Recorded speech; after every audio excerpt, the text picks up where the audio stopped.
Hello and welcome to Fun Time Fridays, or whatever it's called. I always go with Fun Time Fridays because it's fun alliteration. We are having a double billing of Great Ace Attorney this week. Sorry we took so long. We ended up talking about like all forms of Superman. We were talking about Dick. Let's move on. Honestly, Dick Grayson was the best Robin and the only Pretty one sure who you could guys were just replace talking about Batman. superheroes in general. That Yeah. too. The That's only one who could You're not ever wrong. replace Batman Yeah. and be good at it. Mhm.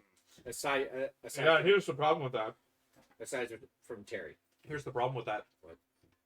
What?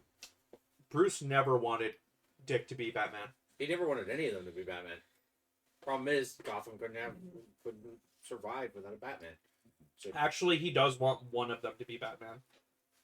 yeah, but Was that Jason Todd? Tim Drake. Oh, really? honestly though, Dick was the best of the lot. The reason why? He's a better he's a better detective than he is. Oh, really? Yeah. Huh. Okay. If Dick's Zyka's not agreeing with you, stupid by any I'll means, agree with it though. too. Either way, if you're talking about combat and everything else, though, Dick has the rest of them beat Yeah. out. Think of it this way. Do you know how Tim became a Robin? No. He figured out where the Batcave was. He knew who Bruce Wayne was. Yeah. He found that out on his own. Mm. No slip ups or anything. He did the He's work. like genius smart. Yeah. The only thing I will criticize Nightwing for is calling his version of Batarangs Wingdings. I was just like, bruh, are you serious? Well, so we got Dick Grayson, Jason Todd, Tim Drake. Wasn't there a girl one in the There's Dark Knight several. Returns? No. That's Steph the, Brown. yeah, she came first though. That's before the spoiler, one- though. Stephanie Brown. Yes, Cassandra Cain. Wasn't that a Batgirl though? The Bat family is so freaking huge now, She, though. yeah, well, she started as a Batgirl, then became Batwoman. Then there's Keely. There's also Duke. All right, we'll think about this some more. Later. We got to get first started on the story. The prosecution has established the accused's motive, Barbara. opportunity, and basisness of character. I know her as There is nothing more to add.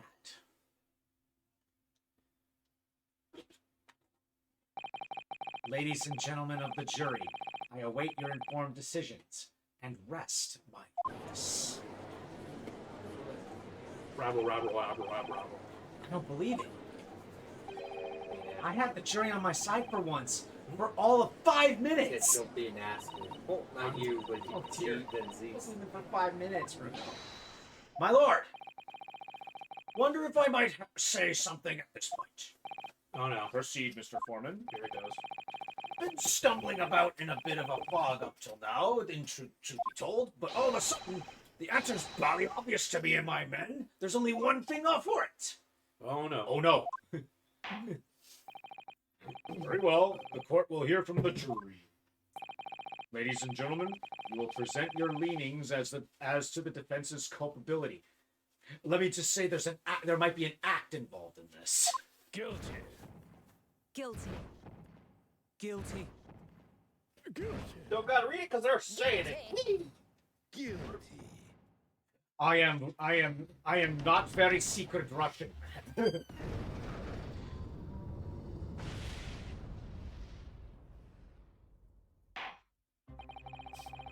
We have a consensus among the jury, it seems. When you have eliminated the impossible, whatever remains must be the truth. Hey, that's Herlock. That's my line! I wrote that for Hurley! Okay. How dare you dare use my own spells against me! Don't worry, Iris. I don't think we're finished yet. There's still more to this case than we realize. There must be, because there's one thing I'm absolutely certain of. Gina didn't shoot Mr. Windyman. That's beyond any doubt. Very well. We will proceed with the second summation examination of the day. Mr. Foreman, are you and the other jurors ready? Garadem's squadron is primed and ready for action, sir. Very good. So, ladies and gentlemen of the jury, you will each explain on what grounds you have now determined the defendants to be guilty. We said do not care about the Naboo. Okay, I just gotta make sure that I'm on the right page here. Because I'm. It didn't say anything about a second summation examination.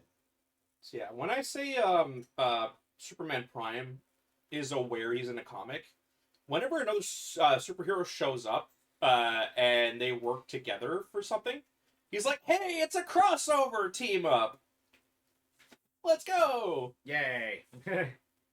He's like full of pop culture references too. Okay, he's one of those heroes. Yes. He sounds fun though, at least. Yeah, that's what he's like now. Back in the day, he was a lot more gritty. It was more like the reason why he went dark in the first place was A, he wasn't used to his powers, so he didn't know how much force he needed to use, and he hurt people, and it ended up him killing somebody, and he was getting frustrated with the heroes because they were like basically making his life a living hell, and he was trying to not kill them and kept accidentally doing so. Okay. What is up with your internet? It's lagging the hell out. It's lagging like hell on this guy.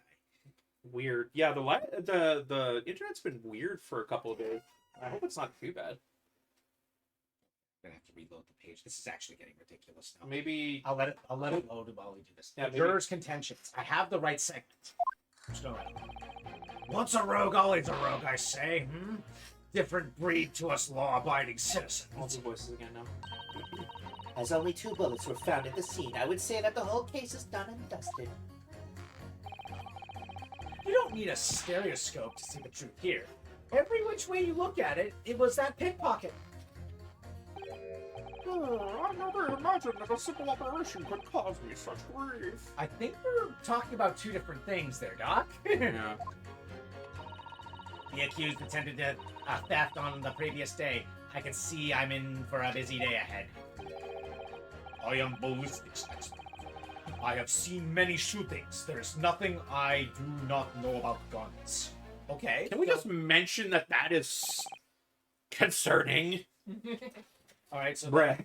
so then we'll have to talk to him because that feels like it's something that we'd want to talk to him about. It would seem there is little remaining room for doubt. What? Have to admit, I want it back over there.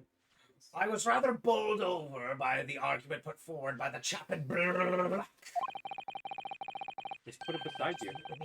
Just leave it with me. Leave it to me. Deep freeze! Back off! But when that fell apart like a house of cards, I saw that I'd jolly well been hoodwinked. Well, no more! The whole courtroom is turning against me. You turned her against me? It's not If you're not with me, then you're my enemy. fair. Only a Sith deals in absolute. I freaking hate the way he says it too. It's like, if you're not with me, you're against me should be the statement.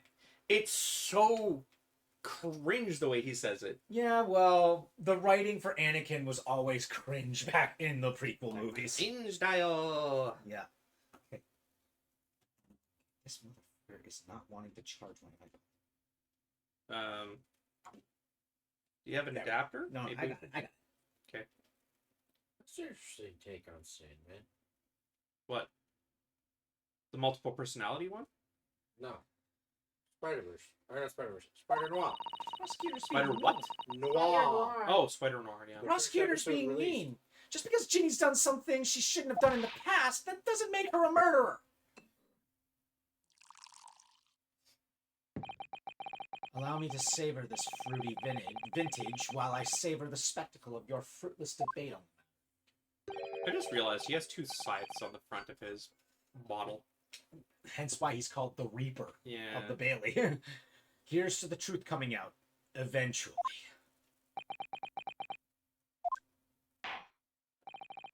That's enough preamble. Counsel, proceed with the summation examination.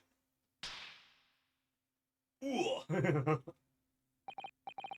Yes, my lord. All right. So there's one statement that's we need to press on first. The And it's a certain someone who keeps bringing up an operation. yeah. Distracted.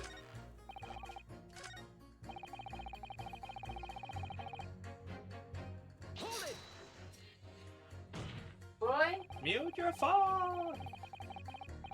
Oh, there you go. Would you please stop muttering about things that have nothing to do with this trial, sir? The defendant's life is on the line here. Hmm? Oh, wait, that's you. Well, the thing is, I couldn't really say that it has nothing to do with this trial, to be honest. Huh? I mean, there's no proof that the man was shot, but the bullet had simply vanished from his stomach. It's quite inexplicable, don't you think? I almost don't want to ask, but this surgery you've been muttering about all this time, you were operating on...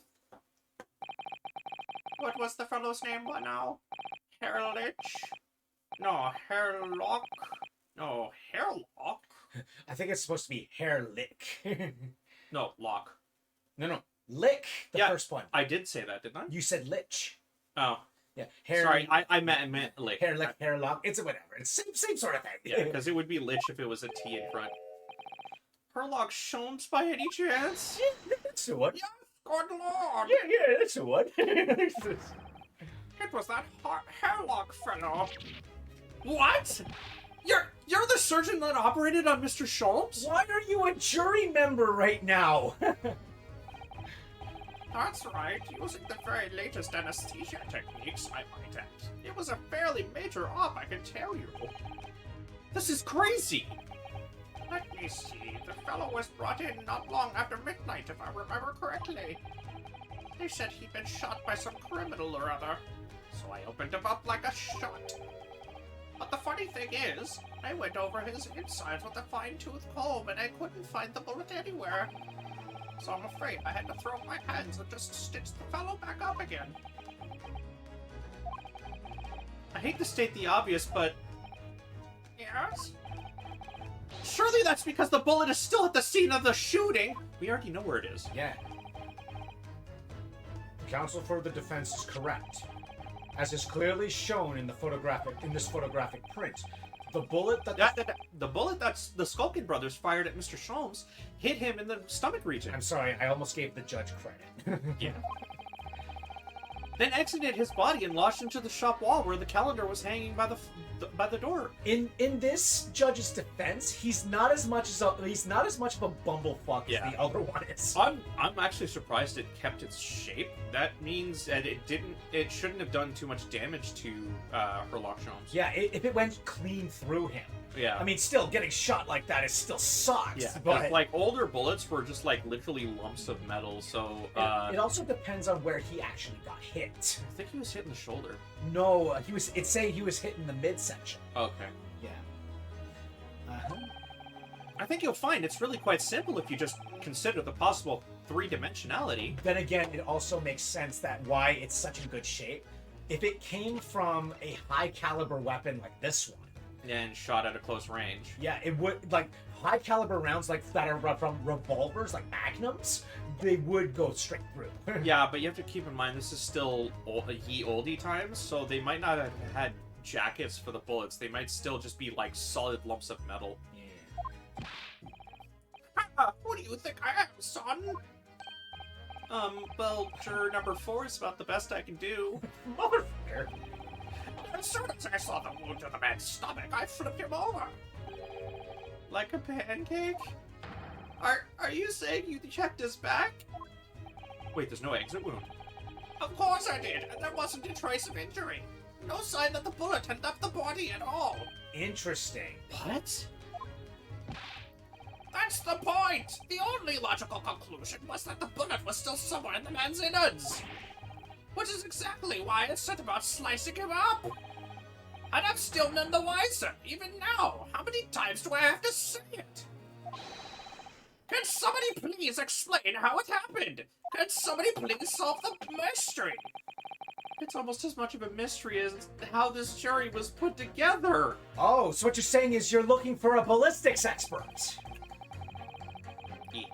Is there an expert when you knew? Oh, gee, it's almost as if we have an expert in the courtroom. Hooray. Hey, Russian guy, we need your insight. Do it. It's probably a deflection. Those two statements clearly contradict the idea that all I do is put jurors against each other. A ballistics expert! Pitting. P-I-T-T. On the night in question, Mr. Sholmes was shot by one of the Skulking brothers. But since there was no sign of an exit wound on his back, we must assume that the bullet didn't pass through him. However, no bullet was found lodged in Mr. Sholmes' body either. Furthermore, a bullet was found lodged in the wall in the shop where Mr. Sholmes was shot. Juror number 6. Hello, my name is Villain. Pleased to meet you. Breh. This apparent contradiction in the facts that is so clearly troubling juror number 4. Are you able to explain the mystery? I have seen very similar situation in Motherland. Oh? It was night. There was blizzard. I was running away along mountain road in freezing cold. Golly. The snow was piling high on both sides of road. It was very narrow and dangerous. Should I be going wary? You're fine. My pursuers were hunting rifles and they were on dog sleds. Mental note. Don't ask too many questions. I was shot from behind, and I fell down in snow. In this situation was very similar to what I heard the day from Doctor. They would not find bullet in my body, and no sign of, how do you say, exit wound. Then where did the bullet go? I pissed it out. Yeah. Bullet never hit me. Well, if it never hit you, then why do you fall down? Bullet hit frozen wall of ice very close to my side. What? One small piece, very sharp, broke away from lump of ice and pierced my body. Can we not do this? A piece of the calendar probably got lodged in him. Yeah. Or something like It's the shooter on the knoll. that. Well, I mean, he was still injured, so Yeah. it was something that needed to be taken care of. One very broke away from lump of ice, pierced my body. It made deep wound that looks just like bullet wound. Good gracious! Of course, piece of ice quickly melted inside me. And that is solution to mystery of disappearing bullet. So there's probably a golden piece of a calendar somewhere in him. Huh? Yeah. Or something of that magnitude. But that doesn't answer the question at all! Huh? The shooting happened in a pawnbroker's shop. It's not some snowy mountain road in another country. Just an idea, but we might not be looking at exactly the same scenario here. Bruno, where exactly was Hurley shot again? Well, according to the report, in his stomach. Sort of around this area, I think. He could have had a vial of something there. He might have a piece of his own glassware somewhere in him at this point. No, I think I know what's going on. He might have pooped it out. Well, that's precisely where he always wears a little pouch on his belt. Oh, a pouch? Actually, I might have noticed something like that. Yes, a pouch. It's where he keeps 3 glass vials of very dangerous chemicals that he uses in his investigation. Oh, no. What? Really? Doctor, where's the pouch Mr. Sholmes was wearing? Oh, well, the fellow had nothing like that on his person when he arrived at the hospital, as far as I remember. If I may. Lord Van Zeeks? While I realize it is forbidden for the prosecution to interject during a summation examination, I should inform the defense that I have the pouch in question in the antechamber outside the court. Sorry? As I understand it, when the police arrived on the scene and found Mr. Sholmes injured, they removed the pouch in order to assess the wound. Oh, thank goodness! I thought I was getting forgetful for a moment. You were pretty forgetful in the previous case. Who said that? Since then, it has been in my safekeeping along with all other evidence relating to the case. I can personally vouch for the fact that it has not been touched since the incident occurred. Very well. While extremely unconventional during the summation examination, I must demand the prosecution presents the item in question with all speed. Bring forth Mr. Herlock Jones's pouch. His sporin, if you will. If any of you guys get that. I see. Explain to me later. So this is the pouch worn by Mr. Sholmes's on the night in question, is it? Look at that! One of the files is broken and the leather around it is scorched black. It looks like a vial of a blue liquid of some kind. Yeah. It's almost as if the file exploded. Explode. So, that night, the bullet from the Skulkin brothers' gun struck Mr. Sholmes's pouch. And it was the glass file exploding that caused the fellow's injury. This bullet did not penetrate victim, but was deflected into wall of shock. Actually, he said victim. I said victim. Oh, did okay. Yeah. I actually did read the W this time. Holy shit! A delightfully complex aroma. It smells like golden shit. How do you know the difference between shit and golden shit? A Korok shat it out. Bruh. And for some reason, someone likes to collect them more than once. Let it go, man. I'm not the one who did it. What do you mean you're not the one who did it? I'm not the one who said it, is what I meant. Yeah, you've said multiple times that you've collected all of them. He's collected all 900 or so Korok seeds 4 separate times. Okay, now the number's just getting bigger. It was like closer to 2 or 2.5. It was always 4. I always say at least 3 or 4. I jump between the number periodically. Well, if we were rounding up, it was 3. Okay, fair enough. 3 then. It would appear one mystery has been solved at least. Though it has no bearing on the truth of this case. Are you sure about that? Also, hello. The bungling... That was me. Hello. Hello. The bungling and burgling brothers shot the detective, and the accused shot the pawnbroker. And I didn't shoot the deputy. The pertinent facts of the case remain unaltered. Actually... But at least the mystery is solved. I can sleep easy tonight. Thank you, young man. Ah, thank you very much. Glad I could help. Due to its bearing on the conundrum just solved, the court will sequester this scruffy pouch as evidence. Hurley's pouch isn't scruffy. You are, though. Alright, so now we need to look at that as quickly as possible. Yeah, I just want to mention, like, if they said dangerous chemicals, doesn't that mean, those chemicals could have entered his body? Oh, there's a bullet in there. There's a small bullet in there. Bullet. These glass vials are full of Hurley's homemade potions. Homemade? Yes, like fingerprint powder to show up where people have touched things, and scent amplifying solution to intensify a smell lingering on an object. That's amazing. They're all very easy to use. There's just one thing you have to be careful of. They're all very flammable. Mr. Sholmes is a walking bomb. Either he's passionate about finding out the truth, or just oblivious to the dangers. Yes. I was actually looking at the, Maybe look at it from under...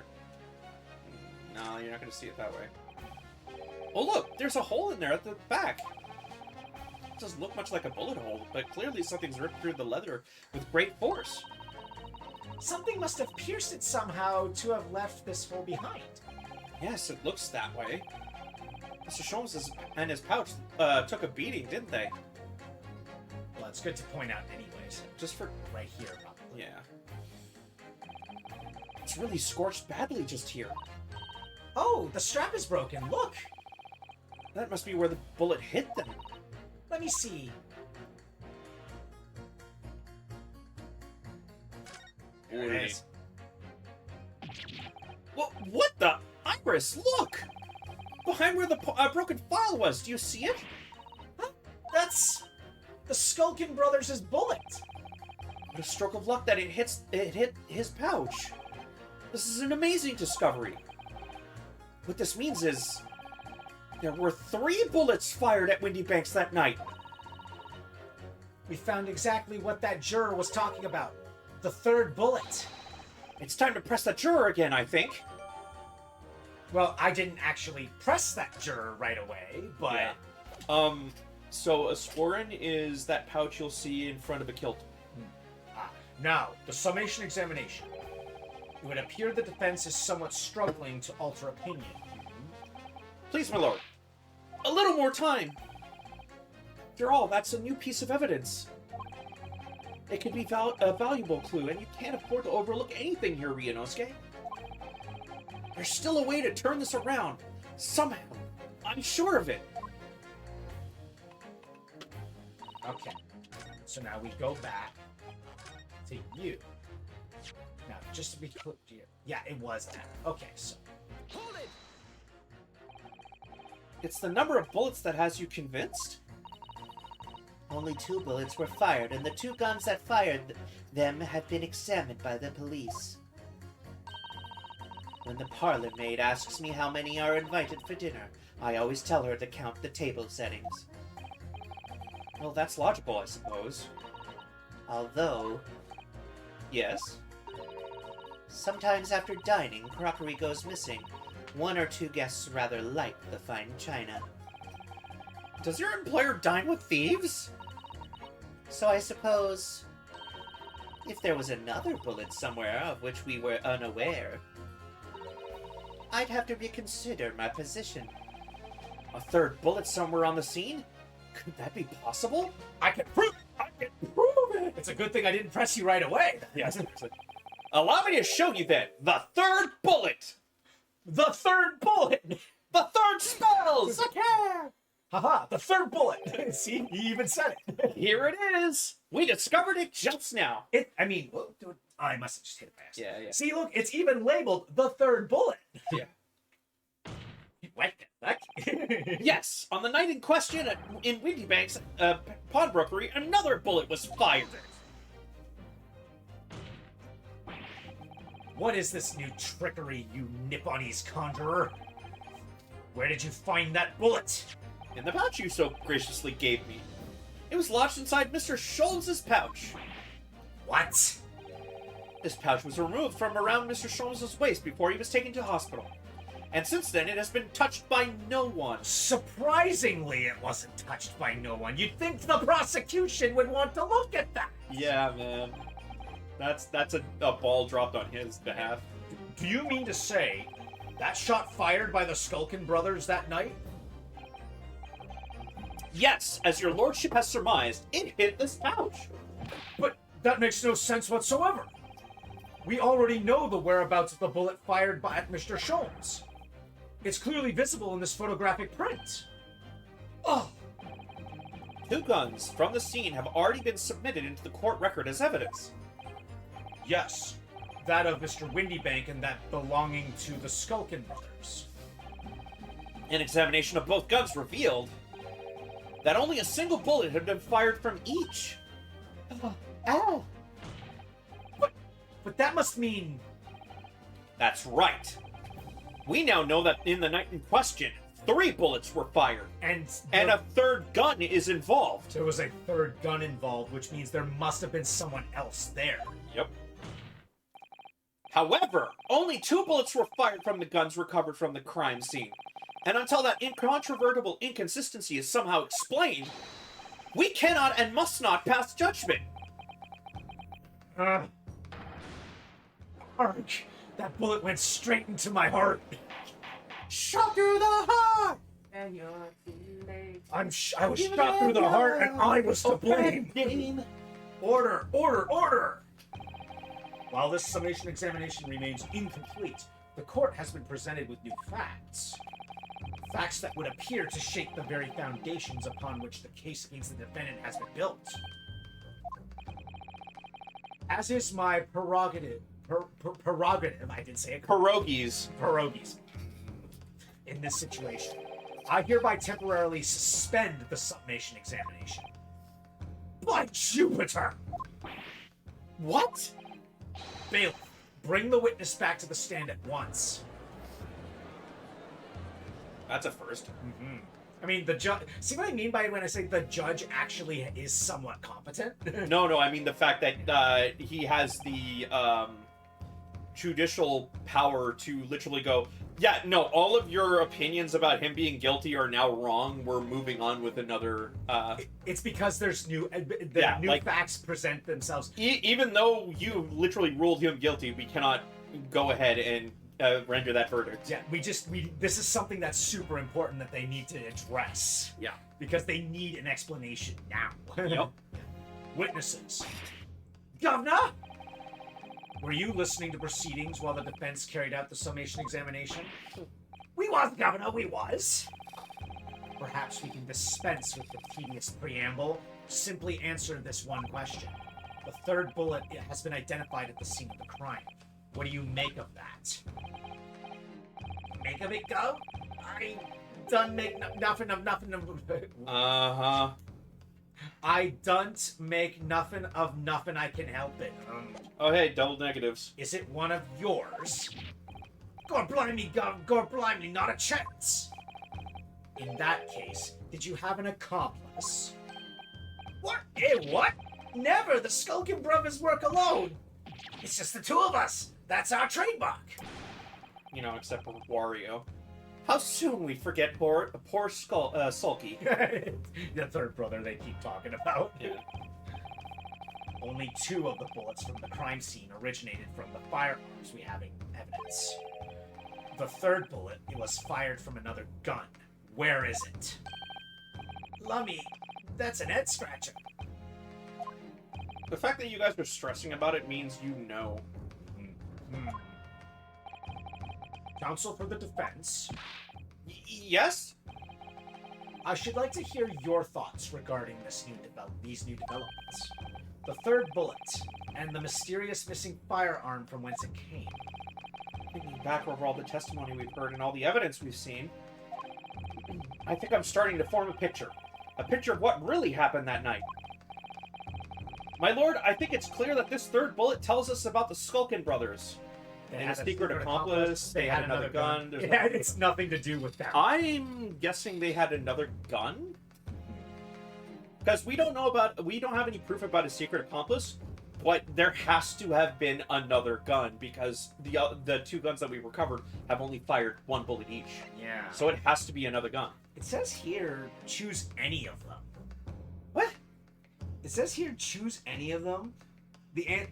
Let's just go with another gun. It says here, choose any of them because the actual answer does not matter. Yeah, well, it's another gun because we can confirm that. Honestly, these 2 could obviously lead into the other. Yeah, but the secret accomplice we have no evidence for yet. True.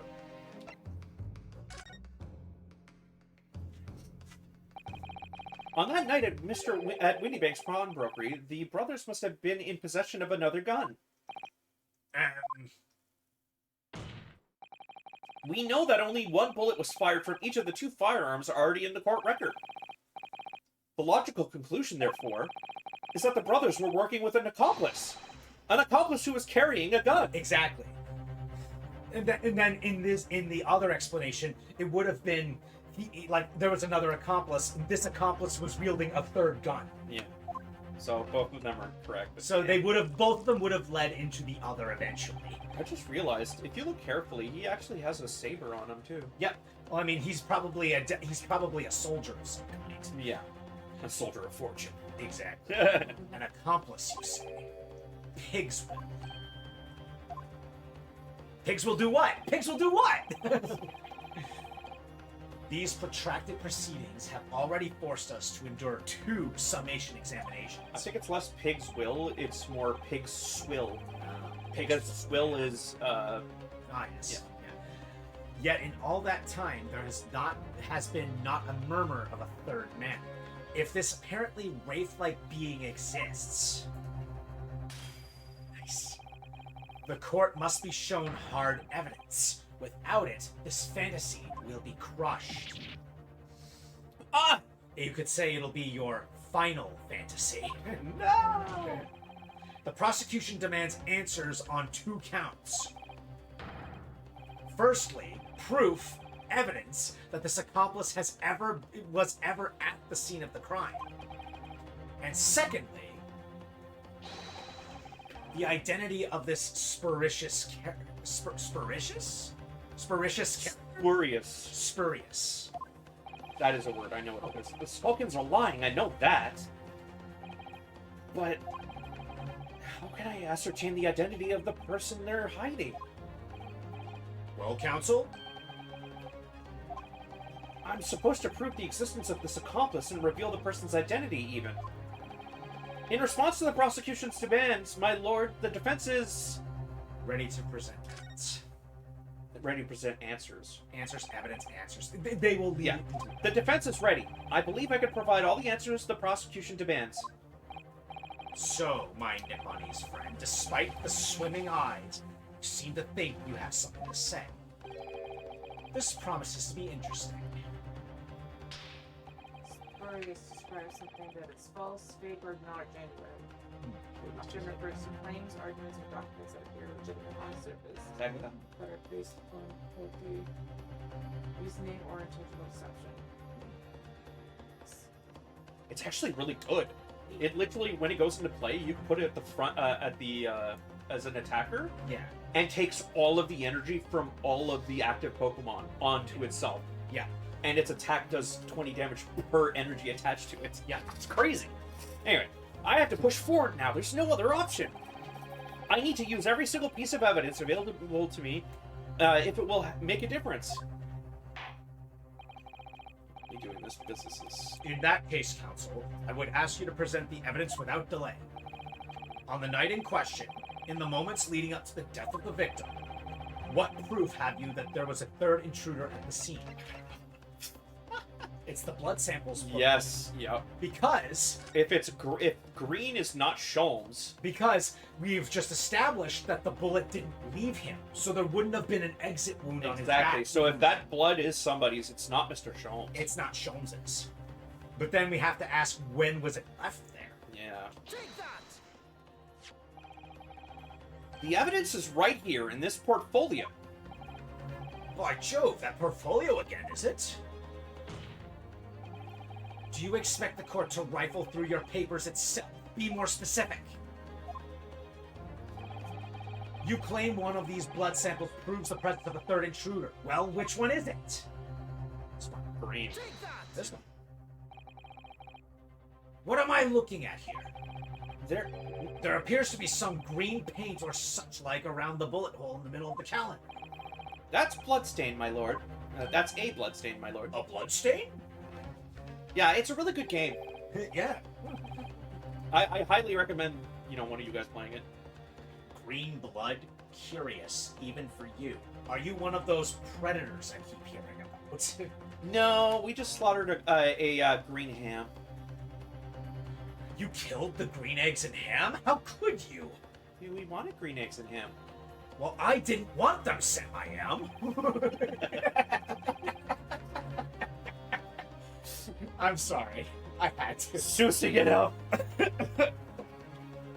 Is the court to understand that the intruder was some inhuman creature? Yes, it was a hound of the Baskervilles. It's something developed by Mr. Harlock Sholmes. By the great detective? New invention, stop. Not yet appeared in stories, stop. It's this, you see. It doesn't have a name yet, though. This fogger sprays a chemical that reacts to the different elements in people's blood to change its color. Different elements of people's blood? Yes. Everyone's blood is slightly different, you see, because it's made up of different elements. So by seeing what color it changes to, you can tell in the flash whose blood it is. Oh, that brings a whole extra dimension to looking at blood. Talk of blood in courtroom, stop. Very exciting, stop. Visceral. Stop. As an example, this one shows the blood of the victim, Mr. Windybank. Ah, a striking blue. Yes. So you see, the green color of this bloodstain on the calendar shows that somebody else was shot in the main part of the shop.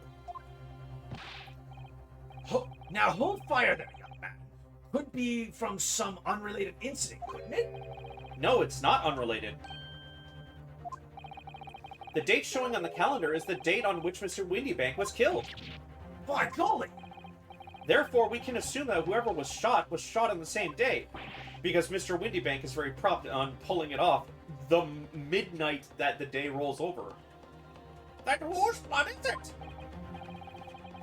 Well, the Skulkin brothers in the stand don't appear to be suffering from any gunshot injuries, which means it must be the blood of somebody else. The third intruder, in fact. Objection! Whose identity the court is still waiting to hear. You can't delay this any longer, my learned friend. Who is this alleged third intruder? Well, in this case, there's only one possible answer. Gina? No. The Eggman. It's the person. It's what he is. Yeah. It's the only other person who was there. Yeah. A young English gentleman with an aloof and high-handed manner. He appeared at Winterbank's accusing. Yeah, he's been there and he has an issue with. He this. has an alibi, yeah. Or not an alibi. He has a reason Motive. a motive to do this. Yes. The man's name is Eggert Benedict. Eggert Benedict? Who on earth are you talking about, Counsel? He paid a visit to Windybank's pawnbrokery on the afternoon before the incident took place. Oh yeah, that's right. And his blood is on the disc. Yup. I forgot about that. He did cut his thumb while messing around with it. Yeah. When the accused attempted to deceive the pawnbroker into releasing this article into her possession. That's right. The man identified by the defense, Mr. Eggert Benedict, then attempted to take the article from the defendant by force.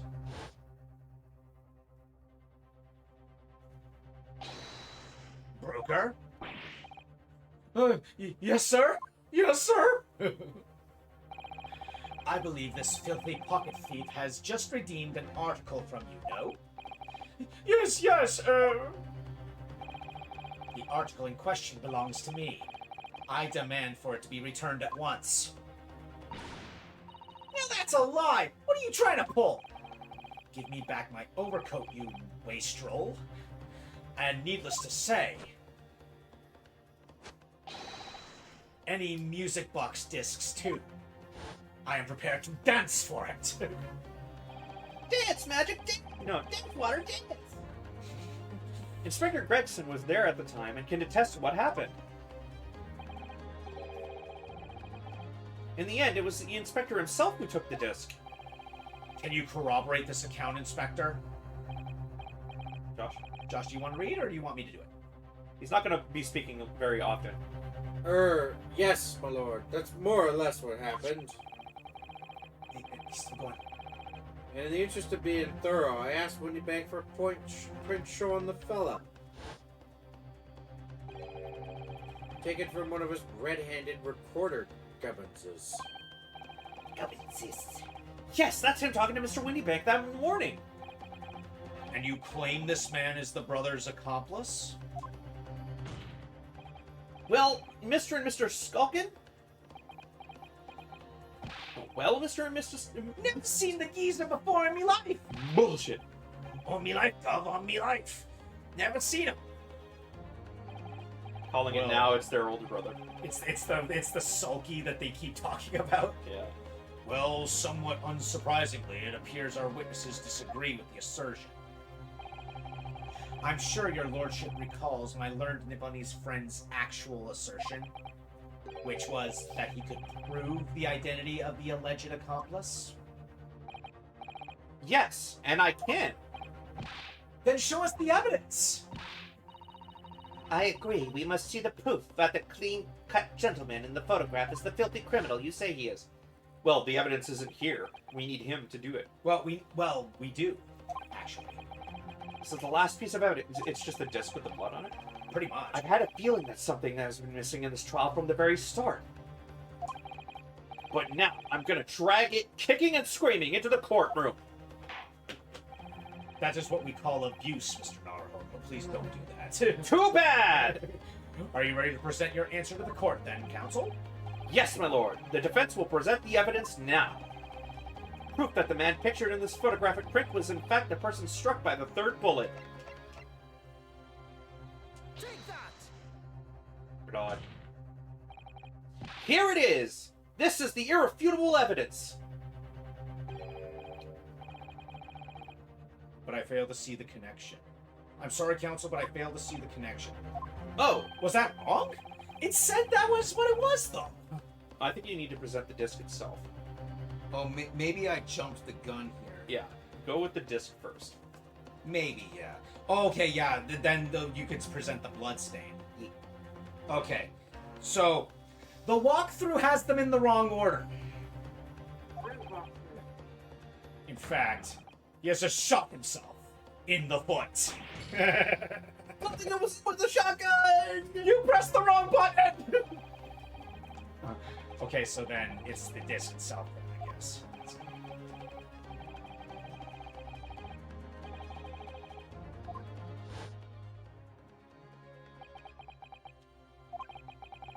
This is the last piece of evidence. It's the same. La la la la la. La la la la. Just so that I'm telling you that it's not proof. In order to No, I definitely believe prove you, you man. have two choices. It says you have two choices, Yeah, and one of them is the blood portfolio. Hey, look at that cheap advertisement. All right, fine game. Have it. Disc! Fine game. Have it your way. Unlock your disc! Here it is! This Oh, is the come irrefutable on! evidence! Oh, come on! Am I jumping the gun again? Yeah, maybe you skipped a step. Shuffle one.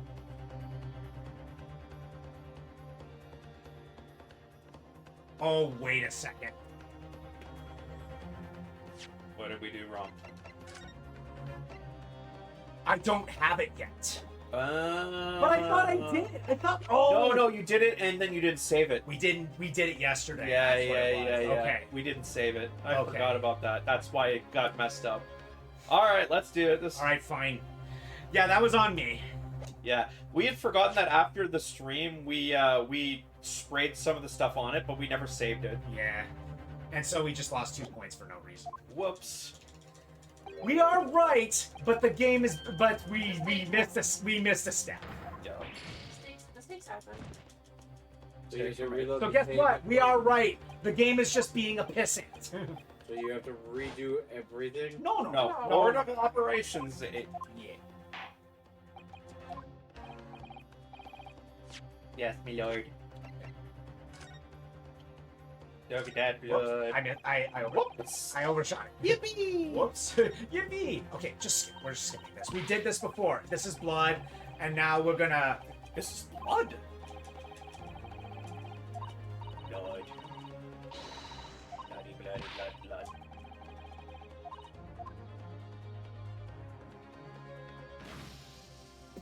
Yeah. All of a sudden, both our mouths and eyes are like blue or purple or something. Yeah. Wait, that color. It's just that green. It's not the first time we've seen that color, is it? There we go. Now we can do it. Now we can do it.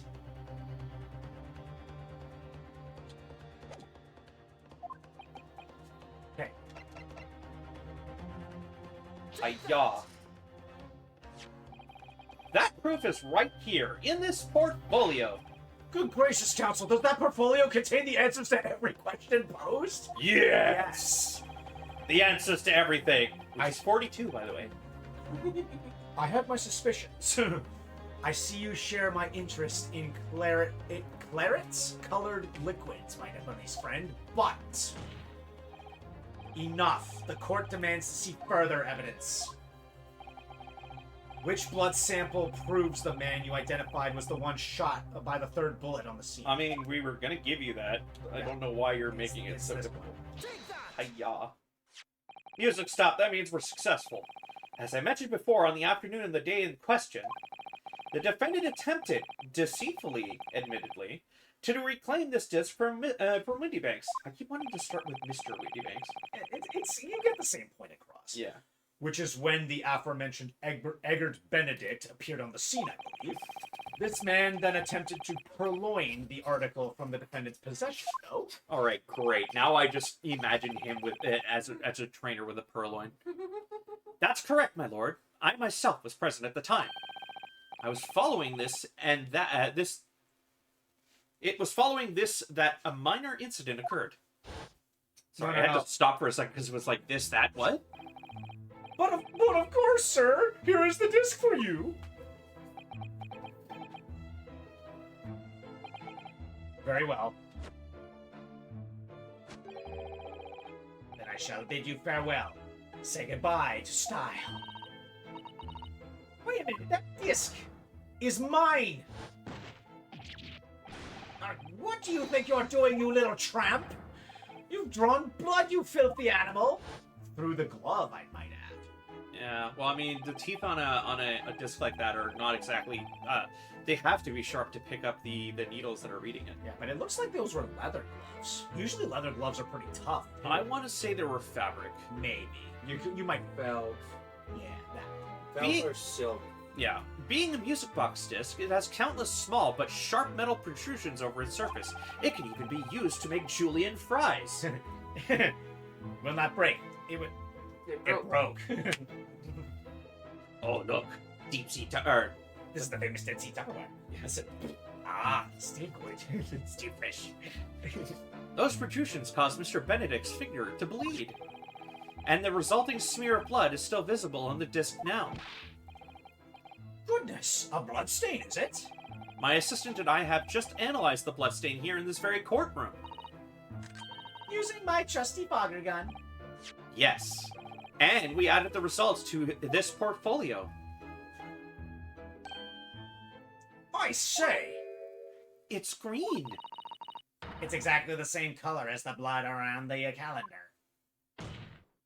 Actually, no, I think that was the Russian guy. Yeah, it was the Russian guy. Yeah, whatever. The evidence is conclusive. The man calling himself Mr. Egbert Benedict, who was in Windy Banks earlier in the day, is the accomplice who was present at the scene of the crime that same night. So there was someone else there. Look at those two brothers now. They're sweating buckets. Oi, what are you talking about? It's boiling in here.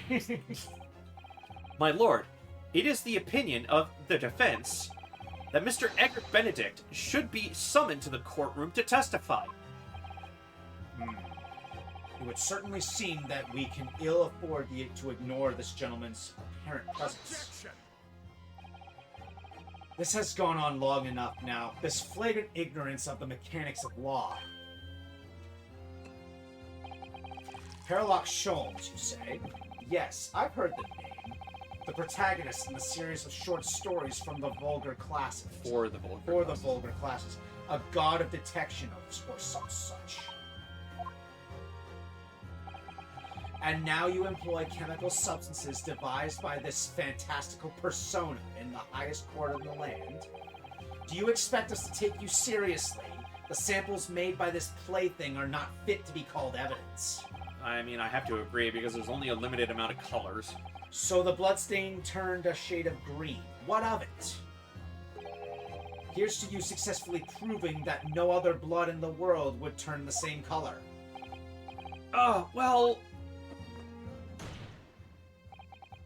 And pray, do not even think of suggesting that you should take Mr. Sholmes' word for it.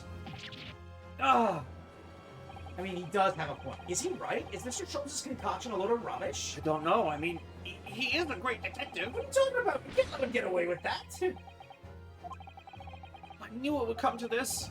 Of course Mr. Sholmes' invention isn't going to be recognized by any official body. But what other choice did I have?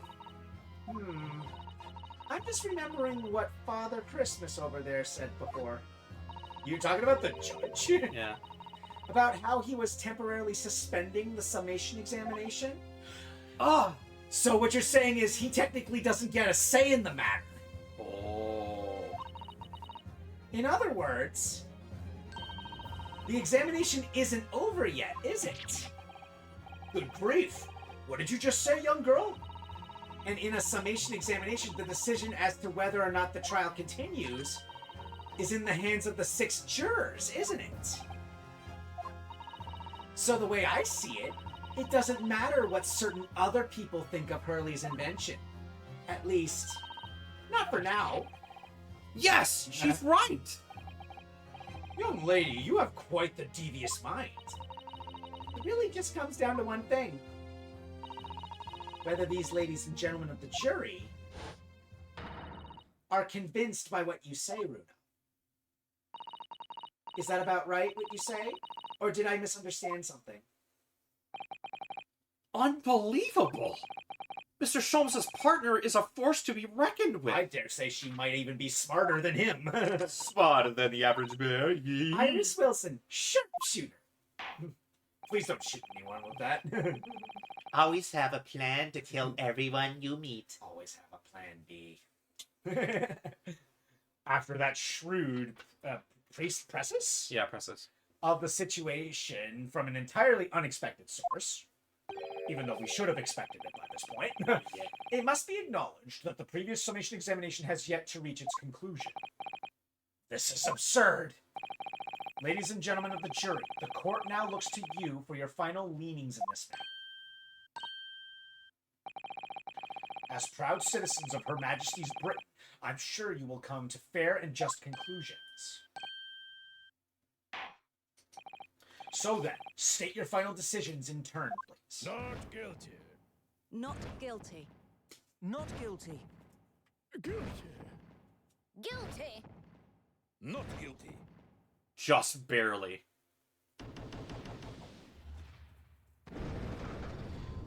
And believe it or not, it's the 4 people that believe in Sherlock Holmes' stories. Yeah. 2 call guilty and 4 call not guilty. Such is the outcome of the summation examination. Granted, that's what we needed. Yep. My lord, with all due respect, this is an outrage. The prosecution refuses to accept this decision. On what grounds? If these jurors are persuaded by some half-baked concoction devised by a pretender to real police work, then they are too ignorant to be trusted with the judgment of anyone's guilt. I'm sorry, Lord Van Zeus, but the outcome of the summation examination cannot be ignored. This trial will continue. Ugh. Wait, you mean I don't have a complete say in how the court runs? Von Karma, you lied to me! And as he like twirls his invisible handlebar mustache and disappears into the time. Yeah, or he's just like, Yeah. Nevertheless, Dastardly. Hogan! Nevertheless, we find ourselves in a rather awkward situation. The defense has very reasonably requested the subpoena of a new witness. But sadly, I fear that will be impossible. He's dead, isn't he? What? The name the gentleman gave for himself, Eggard Benedict, is quite clearly false. I don't believe it. Just when I'd managed to prove the man was there at that night. Although even you had your suspicions that was that even a real name. Yeah, he called it right at the beginning too. Could I say something? Who is that, please? Who spoke? It was me, my lord. Juror number 5. Juror number 5? What have you to say, madam? If possible, Inspector. Josh. Inspector. Me, ma'am? I wonder if you might show the photographic print to me again, the one in which the gentleman is shown. Ah, right, yes, this one you mean. Of Mr. Benedict. She looks like she's related. Yes. There's no doubt in my mind. Juror number 5? You don't mean to say you know this man? Yes, I know him. What? No! Good gracious! And shoot its fan again for Lord Ben. Order! As something unexpected happens with the What are you jury doing once here? again. Juror number 5. How on earth? I am in communications officer. Stop. As we can clearly see. The gentleman in the photograph is stop. Also a communications officer. Stop. He works in my office. Stop.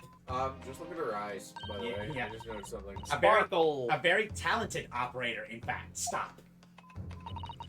He should be in the communication station now. Stop. Tapping away on a telegraph. Stop. This doesn't seem right somehow. I can't put my finger on why, but it doesn't feel right. I suppose we all imagined the accomplice would be some sort of hardened criminal. It's a bit unexpected to find out that has a respectable job by day, whatever he gets up to that night. I guess you could say we never saw it coming. Yeah, this is reminding me of like JoJo's Bizarre Adventure in I think it was Arc 4, where it's taking place in I think it was Japan. And the villain of the story was just like a random like businessman that randomly killed people. Yeah, I know which one. I think I know which one you're talking about. Yeah. If the gentleman is at London's communication station, I love the alliteration, by the way. Yeah. Thank you. We came up with it ourselves. We should be able to subpoena him in the hour. Lord Van Zeeks, if you please. Yes, my lord. Make the necessary arrangements with all haste. As your lordship bids. The court will recess for 1 hour. When the new witness arrives, we shall reconvene to hear the gentleman's testimony. Inspector Gregson. Inspector Gregson. Inspector Gregson. Yes, my lord. I should like to hear from you specifically about events at the pawnbrokery on the day in question. Come to my chambers during the recess. Yes, sir, my lord. Very well. Court is adjourned until 1:40 p.m. I'm going to kick you in the butt, my lord. Not if I kick yours first. They're just playing Hungry Hungry Hippos in there. Yeah. Wait, Gregson, this game technically shouldn't exist yet, right? Timey-wimey bullshit, sir. We're just actors in a script, my lord. Yeah. All smoke and mirrors. I'm gonna say right now, we're gonna take a quick 5-minute break so that I can go to the bathroom. When we come back, we'll continue. Something tells me we're gonna be getting a lot of backstory. We're back. We're gonna be getting some more backstory. Then maybe we'll get some front story. We'll see. I wonder what these do. I'm guessing it's skip turns as well. Maybe. Let's see. Oh, that's French. Speed up icon. Every card with a speed up icon you play increases the speed by 1 level. Starting with the next player, everyone must play an extra card on their turn. Oh. Interesting. Okay. I like these boosters. They're fun. Sorry, folks. We're just getting distracted by stuff we opened recently. I'm just making sure that I have the right things set up. And this thing is being slow as balls. Yeah, I need to buy some deck boxes for some of these decks, man. Alright. Okay, 17th of April. 12:41 p.m. The Old Bailey, Defendant's Antechamber. Sorry for the loud bag. Ah, Gina, how are you holding up? That was really badly. How are you holding up? I'm starting to feel quite warmly towards her frequent cold shoulders now. Ginny! Are you alright? Why aren't you saying anything? What's the point, eh? Why go to all this trouble and fight so hard for the likes of me? Because we believe you. What? Well, you saw it, that picture. What picture? Ah, you mean this? The photograph taken by Hurley's red-handed recorder? Well, I didn't think it would have captured a scene like that. That's for sure. It's obvious. Anyone who sees that's gonna think I did it, ain't they? It's a Kirby! Hello. Whoop the Kirby on the snoot. Want me to voice him while you're eating? Well, I won't pretend it. No. Well, I don't Maybe for hear now. you on Discord, so it's either A microphone ish, Shit. you, or B, my headset. Probably my headset. No, it's not my headset. Well, It's not your headset. I won't pretend it wasn't a bit of a shock when the prosecutor first presented it to the court. All right, good. I can read while if you're busy. All right, fine. Surely you ain't gonna have your doubts about me now. You can't still think I'm innocent. Of course I can.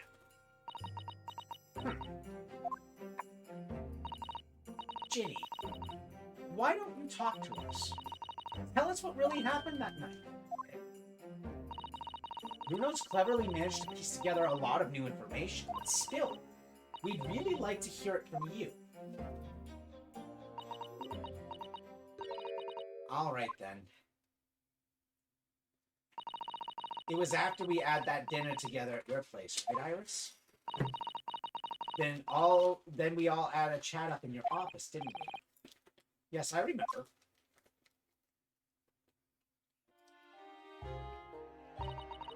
After that, I just couldn't get to sleep.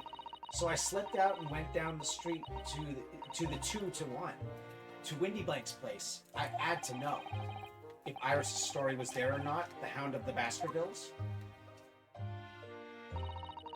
I don't know what it's about or not. But if you ask me, there's something in it that Holmes don't like. Something what he don't want people reading. So that's why he lied to Iris and sticking it in lug with Windy Bank for safekeeping. At least that's what I thought at the time.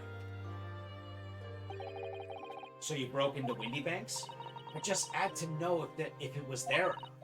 I mean, I had no idea all of that was gonna kick off, did I? I struck the lock and snuck inside. It was dark as you like in there. So I gave the oil lamp on the counter a bit of wick.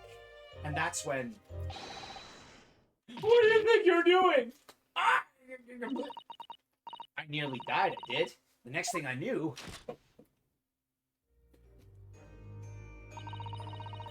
I'd grabbed the gun off the counter and was waving it in the air like I don't know what.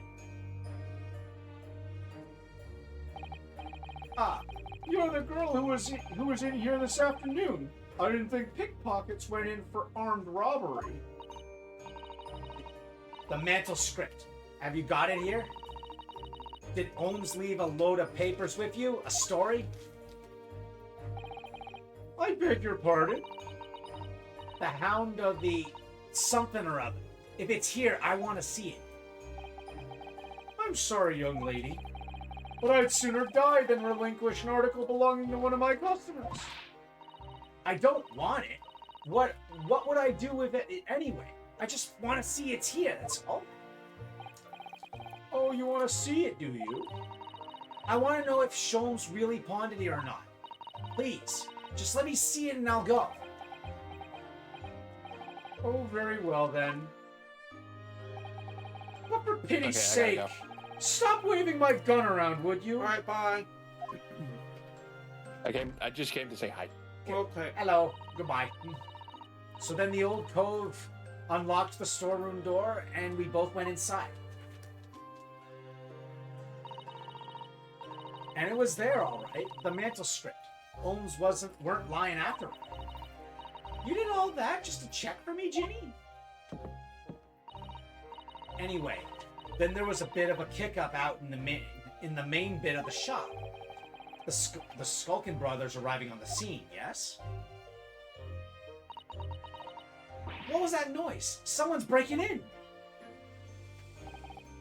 Dear me, is there some burglars convention here tonight that I don't know about? I think I forgot to shut the door behind me. Sorry.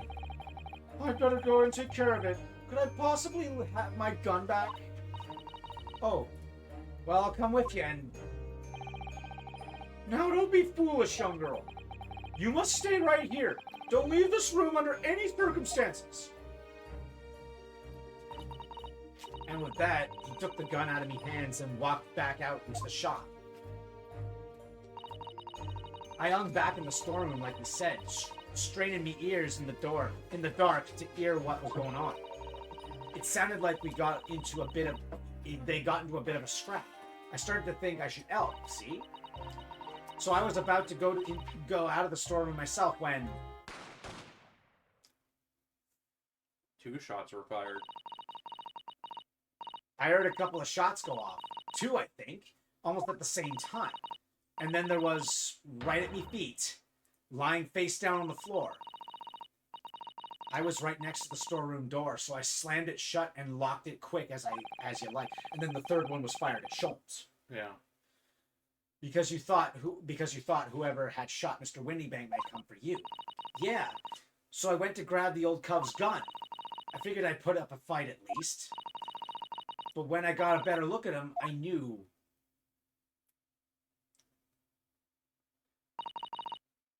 Windybank was a goner.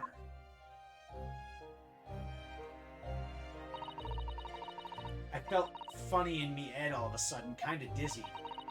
And after that, I don't remember nothing. That must be when you passed out, Gina. If I had done what I had done, the old cub might still be alive. Did you tell the police everything you just told us? Of course I did, but they don't believe a word of it, did they? All they said was, if I kept telling lies, it'd make things even worse for me.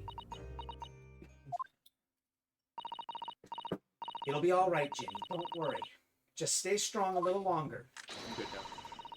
Bruno's about to put the real culprit through the mill. That cub, what was there in the afternoon? That Eggert Benedict. Eggs Benedict. I still remember how he looked at me. Like I was nothing. He was there that night.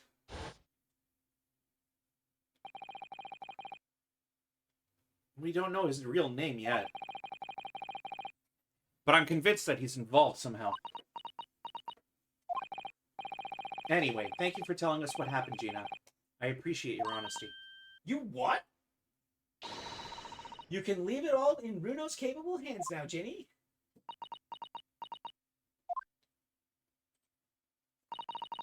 Mr. Nara Odo. Yes, I am Odo, security chief of the, I'm getting closer to your actual name, okay? I'm trying here. How come you trust me? I don't get it. You're a friend. I mean, have you forgotten what happened here before? Come on, it was only 2 months ago. Me and McGilden, we told you a whole pack of lies.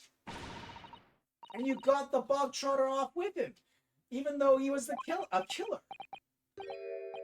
No, I could never forget that. Oh. I did what I thought was best at the time. But the pain of that error of judgment doesn't get any easier to bear. Still, don't forget that I also made you a promise. I told you that I'd be on your side to the bitter end, no matter what. But what if I'm lying? You could be working to get another killer off the hook for all you know.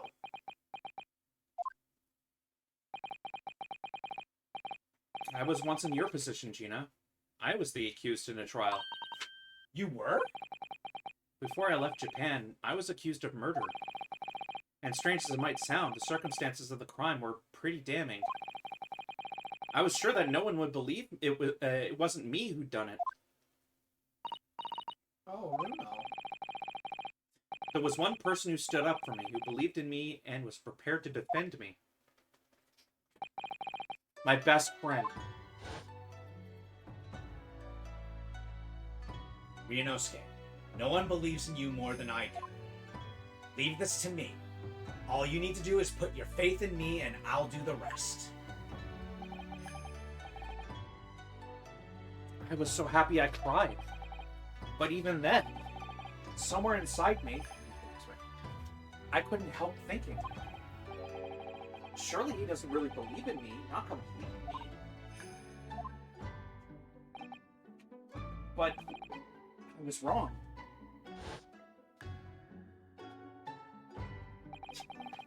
As soon as my trial began, it was obvious that he had an absolute unwavering belief in me.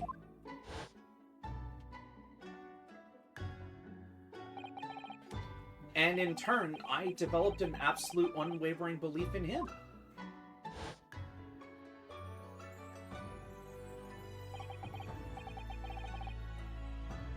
It's like a policy. Yes. Well, no. Since then, I came to realize, if you want someone to believe in you, you have to believe in the other person first. What are you saying? I promise you, Gina, that no matter what happens, I will keep believing in you. So you don't need to worry. I won't let you down. Even though I'm a diver and a no-good liar? You might be a diver, but you're a holy diver. You're not like McGilded. I know that. Eh? That's right. You're our friend, Ginny. Thanks. We know you better than you think. And we've come to the conclusion that you're someone we can trust. Yes. That's really all we need to know. Exactly. Mr. Naraoto, I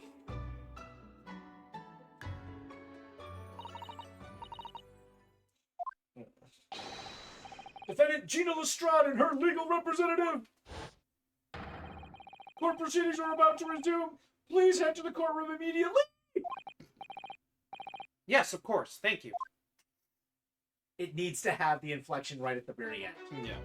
Otherwise, the punchline doesn't hit. I've been both a defendant and a defending lawyer in my time, so I know only too well just how hard it was to put all your faith in another.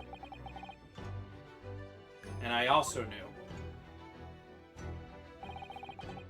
just how hard it was to bear the burden of another putting all their faith in you. This is it at last, the final chapter, the final battle for this game. Yes. Wish me luck, Susato-san, and I hope you're watching over me too, partner. Now my question is, I know this is a lot to put in here, but after this one, should we continue immediately into the second game because it's like a direct continuation, or should we wait? Because if it was DLC, I'd say go for it, but because it's a separate game, I'd say it'll be your next vote. True, because it is a thing where it's like this is like the only time when it's a literally direct continuation, like it goes right from that directly to the next. I get it. Yeah. Yeah. So yeah, I'm willing to take a breather on that, but we'll see what everyone else thinks. All right, Old Bailey, 1:41 p.m. I hereby call this court to order as we resume the trial of Miss Gina Lestrade. Lord Van Zeeks, have you successfully subpoenaed the witness? The subpoena was delivered to the communications station where the man works immediately. However, the heavy rain has delayed the arrival of his carriage at sea. I see. Then let us turn our attention to Inspector Gregson's presence of the case heard by the court this morning. The glaring omission of the third bullet in your report is a serious blunder, Inspector. Do you want me to be the voice of the Inspector, Josh?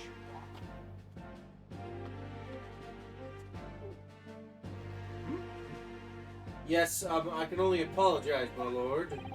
And without the defense's chemical analysis of the blood at the scene, it makes for a compelling argument. Although, I cannot permit such untried methods to be used as evidence in my court. It's a big mistake to cross Hurley and me, a very big mistake. My lord! The subpoenaed witness has just arrived in the building. Thank you, officer. Show him to the stand without delay. Right. Mr. Eggs Benedict. Mr. Eggert Benedict. Eggs Benedict. I didn't expect to be crossing paths with him again so soon, and certainly not like this. Egghead. Not that egghead, it would be Vincent Price. Hello, sir. Thank you for complying with the court's subpoena at such short notice, sir.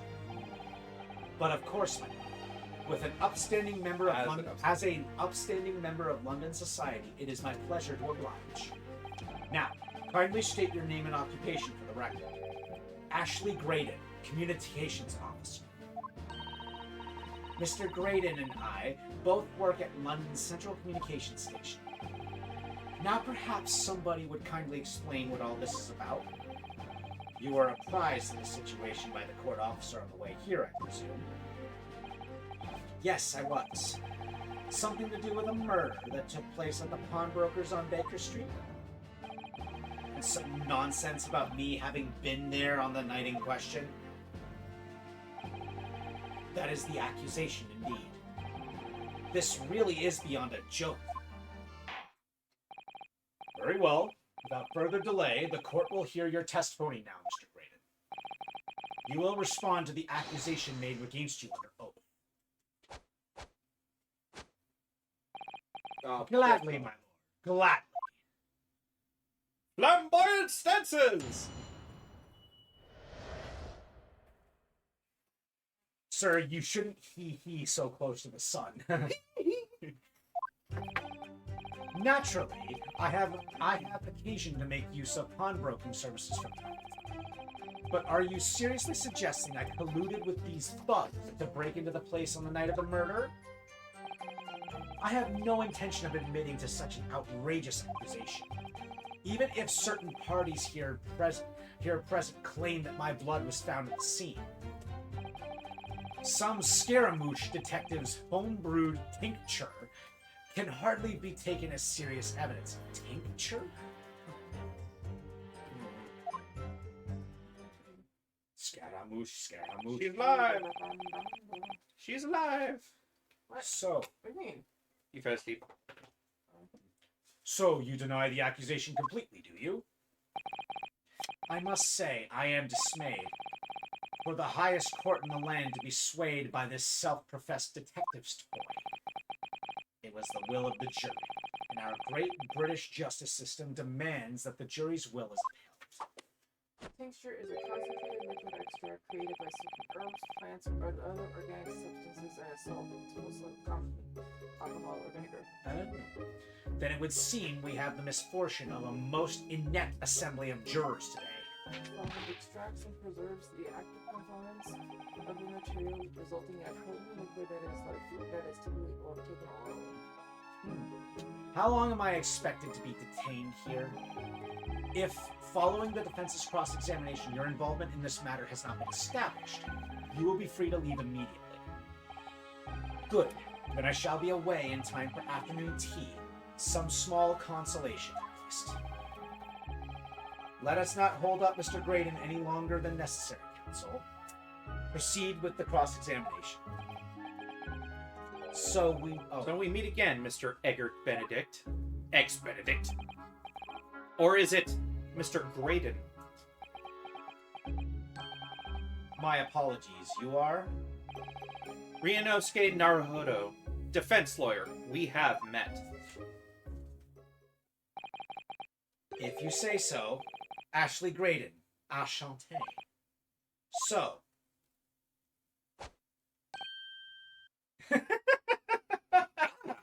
He actually caught it, though. It would have been funnier if it landed on his head. I trust we can conclude this quickly. Yeah. But I'm not holding your flashy hat while we do. While you're doing the cross-examination, just put it on your head. It would have been funny if he actually did that. Yeah. The accusation, okay. So it was the fourth statement that we need to pursue. Because he was disregarding the blood on the scene really quickly. Yeah. Even if certain parties have at present claim. Hold it! Blood was found at the scene of the crime. There's no question of that. Mr. Sholmes' chemical analysis was positively identified the substance as such. But I am not the only human to have blood running through my veins, am I? How can you be so sure that the blood is mine? It could equally be the blood of one of these two miscreants. The fact that they're looking away from him is suspect. Those two aren't exactly subtle. Yeah. Every individual blood has slightly different composition, it seems. Mr. Sholmes' chemicals are able to differentiate different samples by... Spare me the science lesson. Who is this Sholmes character anyway? Oh, I assumed all Londoners would know the name. He's a a renowned detective. So even you are unable to bring yourself to say great detective. A great detective, you say? Now we're in a realm of fairy tales. Oh, Nash, do you have something to add? Excuse me.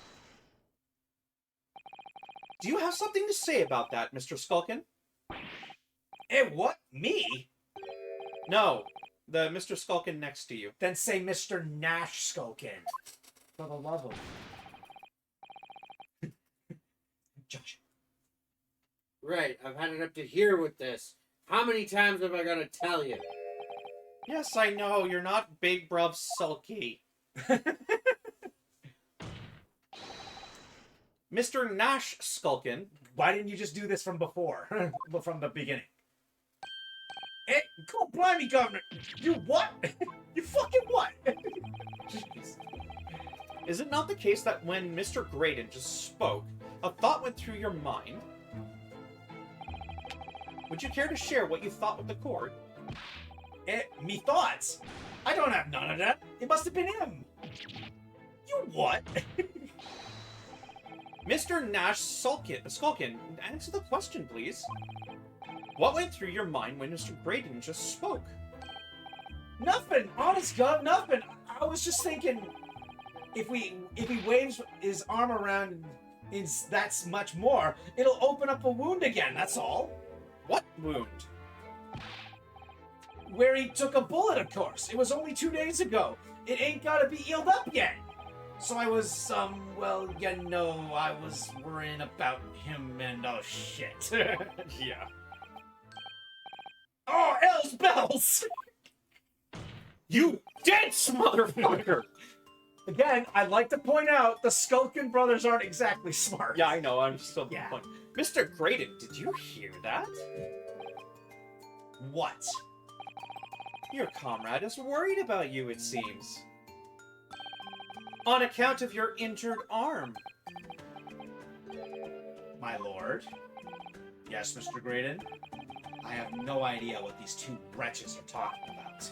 Certainly, I should be expected to answer anything in relation to their mindless insinuations.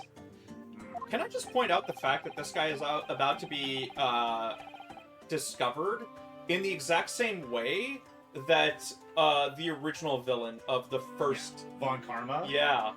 In the same place, too. Kinda, yeah.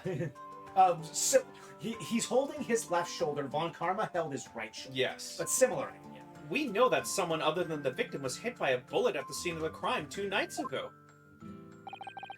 And from the height of the bullet hole in that wall, that person was likely hit in the upper arm or thereabouts. Well, he's holding his arm, but yeah. But the bullet wouldn't be in his shoulder because it passed right through. Yeah. Perhaps you'd allow the court official to examine your arm, sir. The left arm that you're currently clasping with your right hand as if in pain. I'm not in pain, shut up. No, I refuse. You have shown no evidence whatsoever that links me to these common thieves. Accordingly, I am not obliged to permit any such invasion of my privacy. As I've already said, I'm completely uninvolved in all this.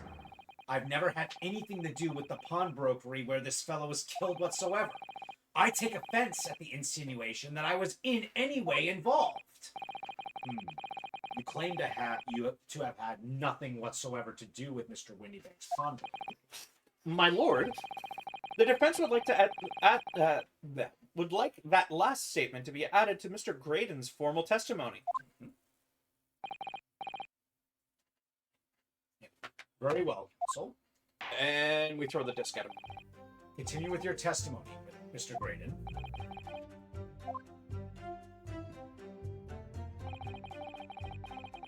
Never had anything to do with the pawnbroking establishment where the man was killed. Yes, you did. You actually were there on the day that happened. Yes, that is true. We do know what we need to do. We need to present the music disc. Yeah. But We need to press it a little. there's something here. I never had anything to do. You never had anything to do with it? You forget that I was there, Mr. Graydon, on the very afternoon of the incident. Obviously, I am not a complete stranger to you. I'm currently on the lookout for an armchair to furnish my study. Yeah, no, not buying that. No, you were there to redeem an article. I have no idea what you're talking about. Excuse me. Do you have something to add, Inspector? Eh? Come again, sunshine. You were there too, in fact, weren't you, Inspector? That afternoon. Well, yes, I do remember meeting yourself and the pawnbrokers that afternoon. You, your young Japanese assistant, and the accused were all present, as I recall. And at that time, this witness, Mr. Graydon, was trying to acquire a particular article. Well now... Why is he hiding that? I'm afraid I don't remember too clearly. Then again, he was also against Van Zeek's presenting it as evidence in the first place. Why? What? But you must! I'm not going to lie and pretend I remember something that I don't. What's going on here? Gregsy showed us a picture before, didn't he? You know, from the cameras that Hurley installed in Windy Banks? Yes, of course. Indeed, and the gentleman pictured bears a striking resemblance to the witness, I must say. Exactly, which proves that Mr. Graydon was in the shop on the afternoon in question. At no point have I denied that fact. I merely entered the shop to peruse the articles on sale and have a word with the broker. Nothing more. Bullshit! This makes no sense. I understand why Mr. Graydon might be trying to cover his tracks. But why would Gregson be trying to avoid giving testimony about what happened? Yeah, I know, that's very suspicious. Well, there's only one person who could order that, and it's not Van Zeeks. That's all he's going to say on the matter, is it? What do you think, Bruno? I think he has no intention of telling us anything. He's well aware that the less he says, the less chance he has of giving himself away. The complete opposite of Hurley, then. He seems to think that the more he says, the better. Well, at least I managed to prise a little bit more information from these witnesses' lips. All thanks to the Skulkin brothers. Yes, they were the key to it after all. So he says he has nothing to do with it, with Windy Banks. Well, we know that's not true. Perhaps now would be a good time to have a proper look through the court record. Good idea. You never know what tiny scrap of information could become a valuable weapon. It's not like we've just presented why, like in the previous thing, why he's important to this. Yeah, it's like, present disc, shove it in your face. The bottom line it is, again. The bottom line is, I've never had anything to do with the pawnbrokers where the man was killed. Uh-huh. Sure you don't. Objection. Sure you don't. Have you ever seen this disc before, Mr. Graydon? Why? Is it supposed to mean something? This disc was, until the day of his murder, in a pawn in Mr. Windybank's shop. It was redeemed by the defendant, Miss Gina Lestrade, that afternoon. However, somebody mysteriously appeared to try and take it from her. And that somebody was you, of course. Wasn't it, Mr. Graydon? As I have reiterated numerous times now, you are mistaken. That was not me. I've never seen that disc before in my life. It may have escaped your notice, but there was a small smear of blood on the disc. Ah, yes, resulting from an abrasion of the thumb. That's right. The surface of the disc is covered in hundreds of tiny metal bumps. In the skirmish to acquire the disc, the thumb of the person who tried to take it suffered minor lacerations. So, while the disc bears the remnants of that skirmish in the form of this smear of blood, the thumb of the person in question must bear the remnants also, in the form of a scratch. Good gracious, indeed it must. Mr. Graydon, you refused to allow a court officer to examine your arm before. Are you now going to refuse to allow us to examine your thumb? Because I have no doubt that it bears a small scratch consistent with the smear of blood on this desk. Well, well. It would seem I underestimated you. What is the meaning of this? So you admit it now? You admit you have a scratch on your thumb from when you attempted to take the disc from the defendant? Order! Order! Well, Mr. Graydon, it would appear there has been something of a misunderstanding here. I did not attempt to take the disc, as you put it. No, quite the reverse. What are you trying to say? It's really quite simple, you see. The disc was mine from the outset. Is there some crime in taking an item that you own out of pawn? What? It would seem, Mr. Graydon, that in this piece of evidence, my learned friend has established a link between yourself and the incident. Accordingly, you will tell the court everything you know about this disc now. As you wish. Though I'm quite sure it has nothing whatsoever to do with the pawnbroker's murder.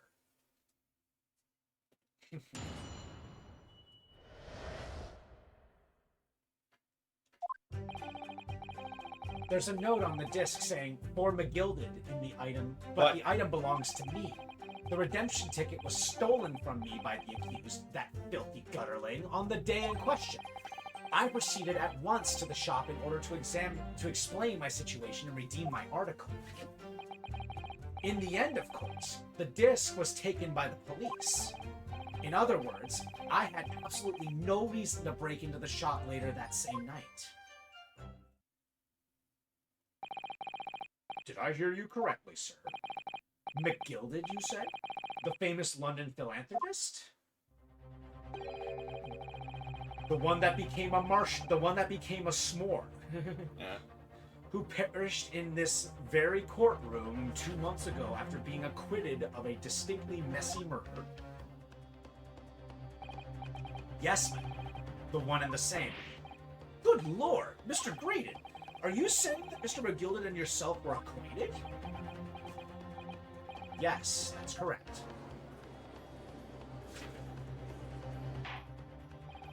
Order! Well, I certainly didn't expect to hear that name uttered here in my courtroom again. According to what Gina told us, this disc was placed in pawn that fateful night 2 months ago. McGilded himself gave instructions to deposit it at Windy Banks. It's funny that Mr. Graydon is claiming the disc belongs to him then, isn't it? In all likelihood, he's lying. So he appeared that afternoon at Windy Banks in order to get his hands on McGilded's disc for some reason. Counsel, you will commence your cross-examination, please. Okay, so... Funny how we pressed on this whole thing and Gregson had a reaction and yet he's trying to cover it up. Now that he said that the disc was taken by the police, I feel like we should pursue that more. I proceeded at once to the shop in order to see the article. In the end, of course, the disc was taken by the police. Yes, it was taken by Inspector Gregson here, wasn't it? That's right. This was the very man. Apparently the police are collecting anything that has the connection of Mr. McGilded as evidence. Excuse me. You can't bullshit your way out of this one, Gregson. Is something wrong, Inspector? What do you mean? The last remark Mr. Graydon made in his testimony seemed to trouble you in some way. Eh? No, it didn't. It's nothing. Leave it alone. Let me ask you this, Inspector. Why is Scotland Yard gathering Mr. McGilded's possessions? I can't tell you something like that, Sunshine. What is it, Inspector? Investigative secrets? Yes, exactly. You should know all about that. Magnus McGilded, who died so unexpectedly after his trial 2 months ago. A man renowned throughout the city for his great contributions to public life, yet he had a dark side, too. Where you going with this, Van Zeeks? I suppose the police are dealing with the aftermath of his nefarious activities, are they? That's enough! Paupers like me have duties to carry out that we're not at liberty to talk about. That's all you need to know. Duties conferred by Lord Strongheart, I presume. Oof. The Lord Chief Justice appears to have great faith in you, Inspector. Well, it's a little too late, Gregson. You might as well...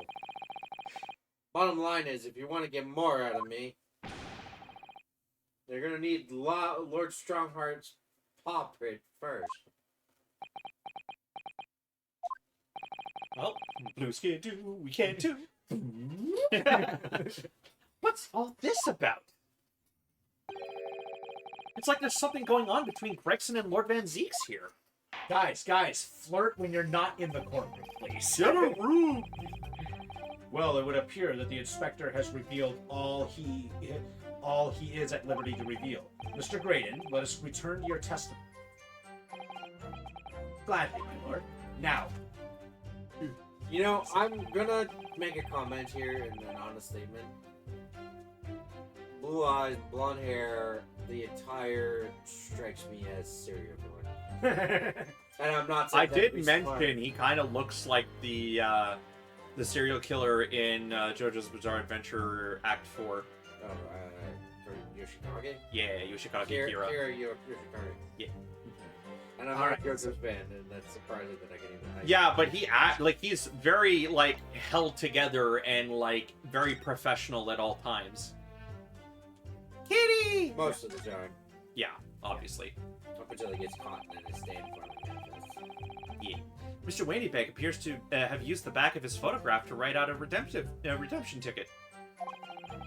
He's written it very neatly, but still, perhaps he ran out of paper, so had to use anything he had to hand. It's hard to know what's the front and what's the reverse side now. Okay, so I'm gonna point this out. He's trying to get his hands on a music box disc, and this pawnbroker ticket is for a small box. Interesting. Want to take a guess at what that small box is? Music box. Yeah, and it says here, redemption ticket pursued by a pawnbroker Issue. owned by the victim, was. In the form of one hand written. Yeah. Now, whether who it belongs to or not, we don't know for sure. This is the one. The blood on it is identified. This is the one. This is for the disc. So, and then there's this one too. So it's interesting. Yeah. This disc was deposited at Windybanks on Magnus McGilded's instructions. You knew that, and you went there with the intention of obtaining it for yourself. Objection! Conjecture again, and in any case, the disc was taken into custody by the police that afternoon. The witness had no reason to visit the pawnbrokery again that night. Sorry, my learned friend, but that's not true. What? Mr. McGilded had another article in Pawn at Windybanks. As this second pawnbroker's ticket approves. That's true. He deposited two. He had two items deposited. He had Gina deposit the music disc, but he already had the music box in there. Yeah. There were two articles belonging to Mr. McGilded in Windybanks pawnbrokery. And the reason you broke into the shop that night was to recover the second one. Together with your two accomplices, the Skulkin brothers. This is the second ticket, is it? What had the man deposited? The article description reads, one small box. A rather vague description, it seems to me. Are you suggesting that I broke into the pawnbrokery with these clowns in order to steal some trinket box? I believe there are adequate grounds to suspect that you did. This is absurd. Why on earth would I do such a thing? Once the article has been forfeited, I could simply walk into the shop and purchase it. There would be absolutely no need for me to resort to the bank. That's a good point. Indeed, the witness makes a solid argument. So that means that for some reason, this Graydon fellow needed the small box that very night, does it? It's time to put an end to this nonsense, my lord. Could you be a little less cryptic, Z's? I do hate to ruin my learned friend's argument, but the truth is quite incontrovertible. On the night in question, no small box was taken from Windy Bank's pawnbroker. And rest assured, the prosecution can prove it. What? Good gracious. Inspector, show the photographic prints to the court, if you please. Inspector.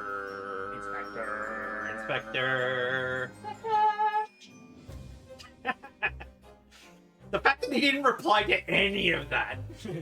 Yes, sir. He's focused. Yeah. What prints? Fingerprints. I These don't think. prints I don't were think taken so. from one of the detective Good night, security cameras. Hurley's red-headed recorders again. As previously explained, using this plan of the shop layout. The victim's establishment was furnished with automatic cameras in 2 locations. One was set to capture the counter where Mr. Windybank received his customers, and the other was set to capture the shelves on which articles were placed up for sale once forfeited. According to the information on this ticket, the gilded small box had been forfeited already. 2 days before the incident at 9 p.m. on 13th of April, to be precise. Which means it would have been on the shelves of forfeited items in the shop front. Now what I have here is a print taken by one of the cameras about 2 hours before the incident. That's at 11 p.m. on 15th of April. There it is, right there in the middle. The victim certainly had a very full shop, it would appear. And then we have another print. Still there. This one was taken about 2 hours after the incident. I need to see the 2 pictures because I think there is a difference between the 2 of them. Yeah. I see. So we have 2 pictures to compare.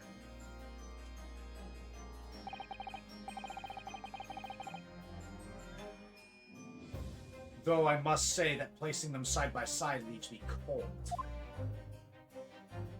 Oh, I was looking for the difference.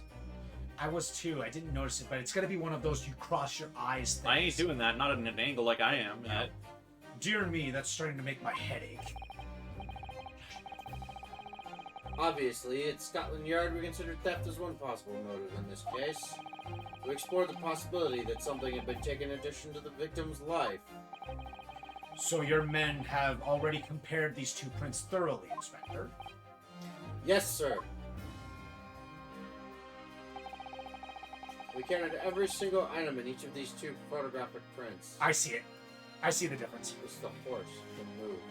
No, don't point it out. Don't point it out. I want to figure it out myself. Yeah. I'm really good at doing that. I just needed a second to read. Don't point it. Yeah. I see it. I see it now too. Yeah. One of the horse's legs are missing? No. No. It's been moved. No, there's something has been moved. It's just you do. I know what it is. Hold on. Don't show me. Yeah. Find it, but don't point it out. I see it.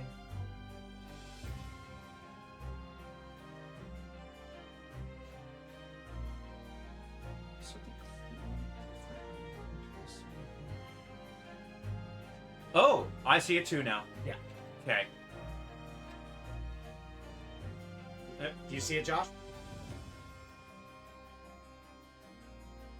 Yeah. Mm-hmm. It Yeah. moved ever so slightly. Yeah, Oh, no. there is a difference. And that is still your line. And the yard's conclusion is that exactly the same numbers are present in Yeah. You're not okay. You're not wrong there.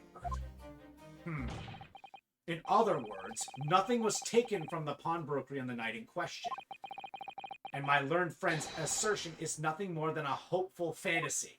Is final fantasy. Yeah, you made that joke already. Yeah, you kind of did. I don't believe it. I know I made that joke already, but I'm the Reaper of the Barely, so I don't give a shit.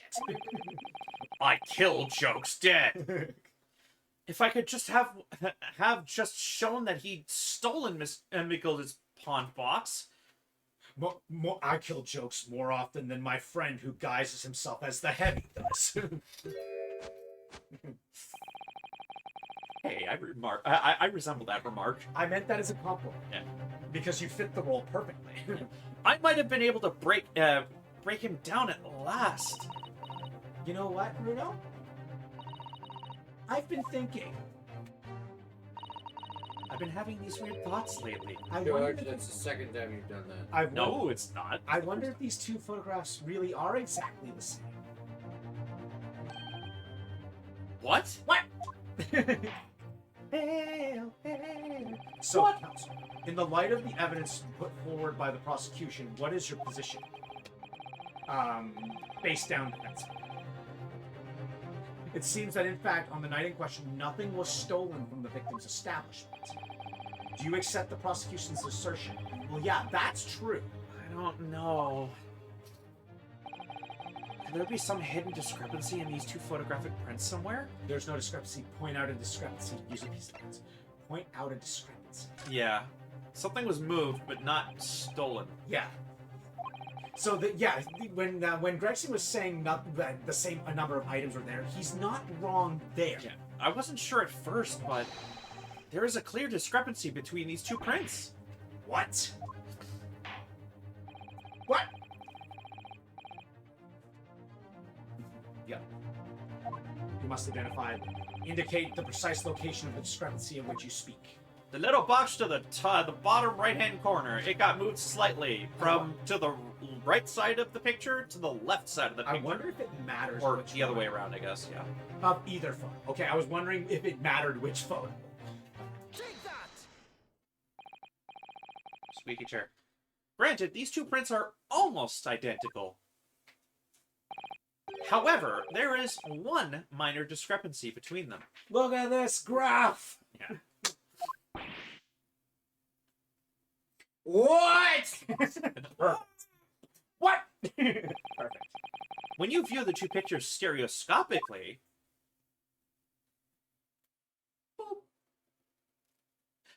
that box glows. Now you see, I like this gimmick, but the way they did it, it's very 3DS specific. Yeah, a single area stands out as being different, the location of the small box. Yeah, they could have handled this better in the remakes, to be honest. Motherfucker, are you serious? Wait. Unbelievable. It's because he doesn't want to do the stupid cross-eye thing. By Jove, you're right. How extraordinary. What this tells us is very simple. Mr. McGilded's small box was indeed not stolen from Windybanks on the night in question. However, there can be no doubt that somebody picked up this particular box and then returned it to its place on the shelves. Are you suggesting that the small box originally deposited by Mr. McGilded is in fact... Yes, the very same small box I just identified in those photographic prints. Now, alternatively, you could have picked option 3, present evidence, and you could have presented the stereoscope that we have in our inventory. That would have led to the same conclusion. Yeah. Objection! Mindless guesswork. What if it was? What does it mean? So a box was moved on the shelf. Nothing was stolen. Which means, quite simply, that nothing has changed. That may be true, but... Alright, McGilded's box wasn't stolen then. But doesn't the fact that it was moved like that change things? Yes, it changes everything. Duh. It changes everything. I believe this changes everything about the case. How can that possibly be? The crucial point is the fact that what was moved was a small box. In other words, we have to consider what might have been inside that box. What are you suggesting?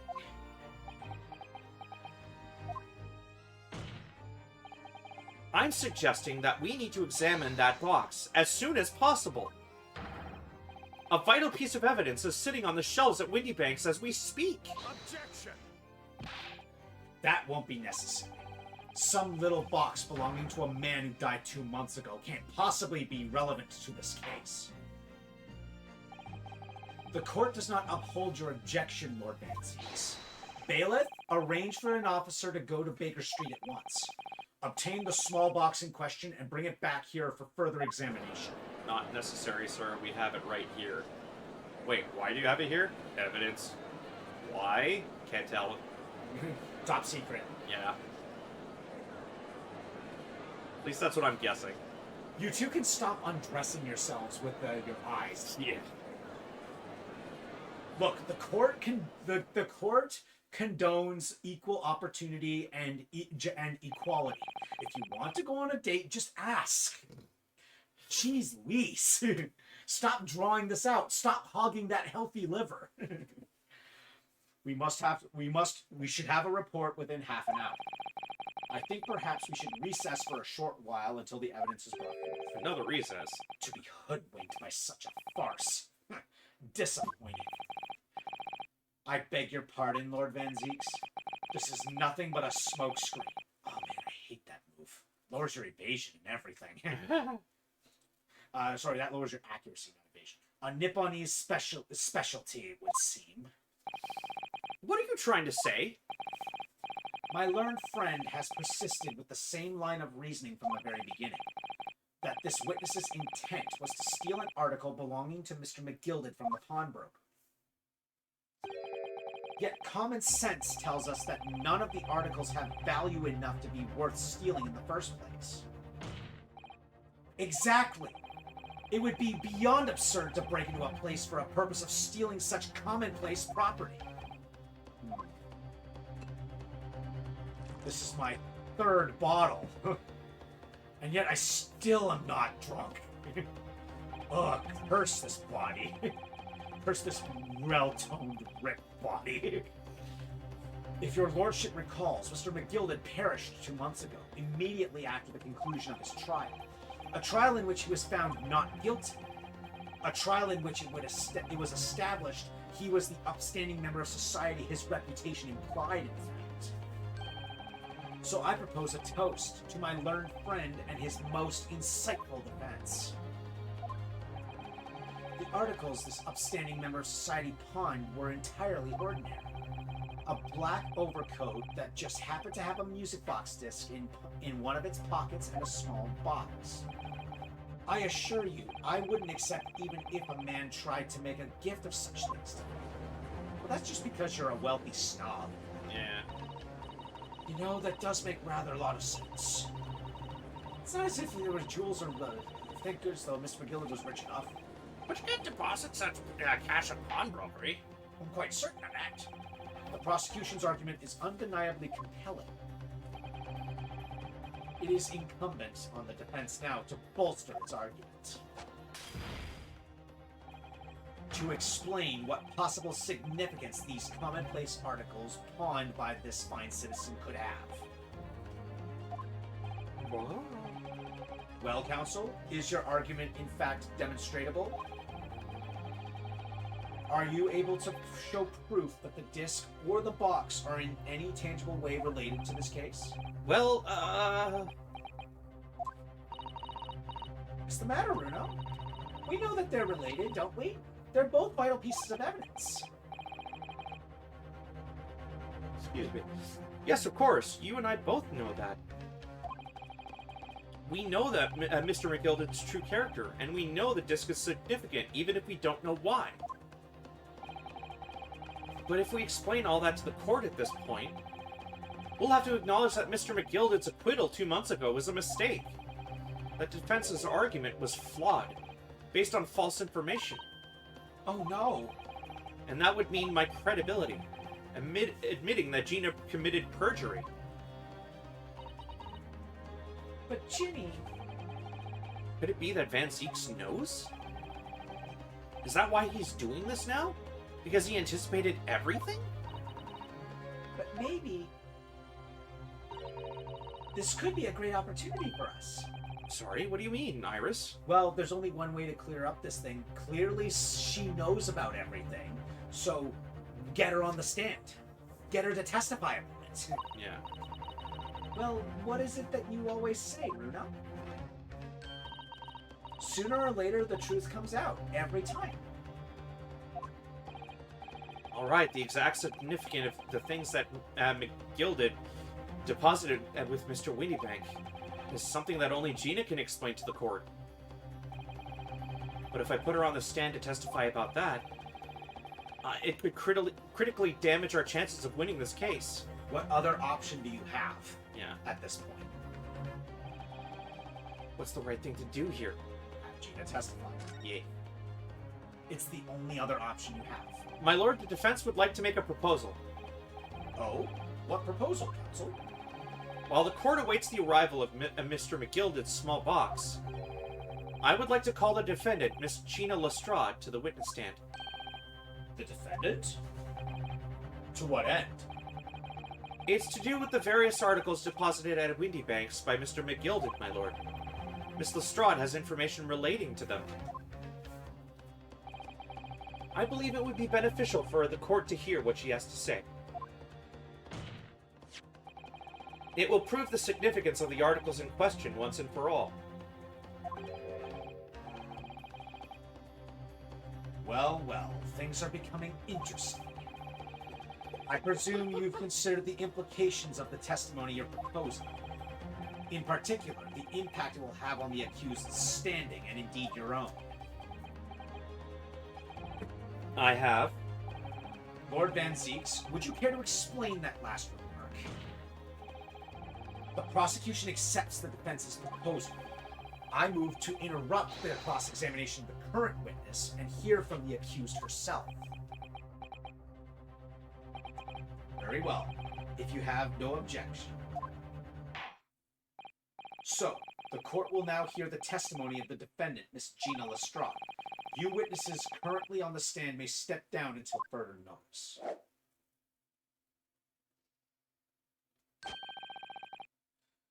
Then I shall bid you good day. Wait. You, sir, shall remain in the stand while Miss Lestrade testifies. As you wish. All right then, Gina, it's time to kiss your butt goodbye. No. I know this will be hard, but please, put your faith in me here. Good luck, Runa. May the Schwartz be with you. May the Schwartz be with you.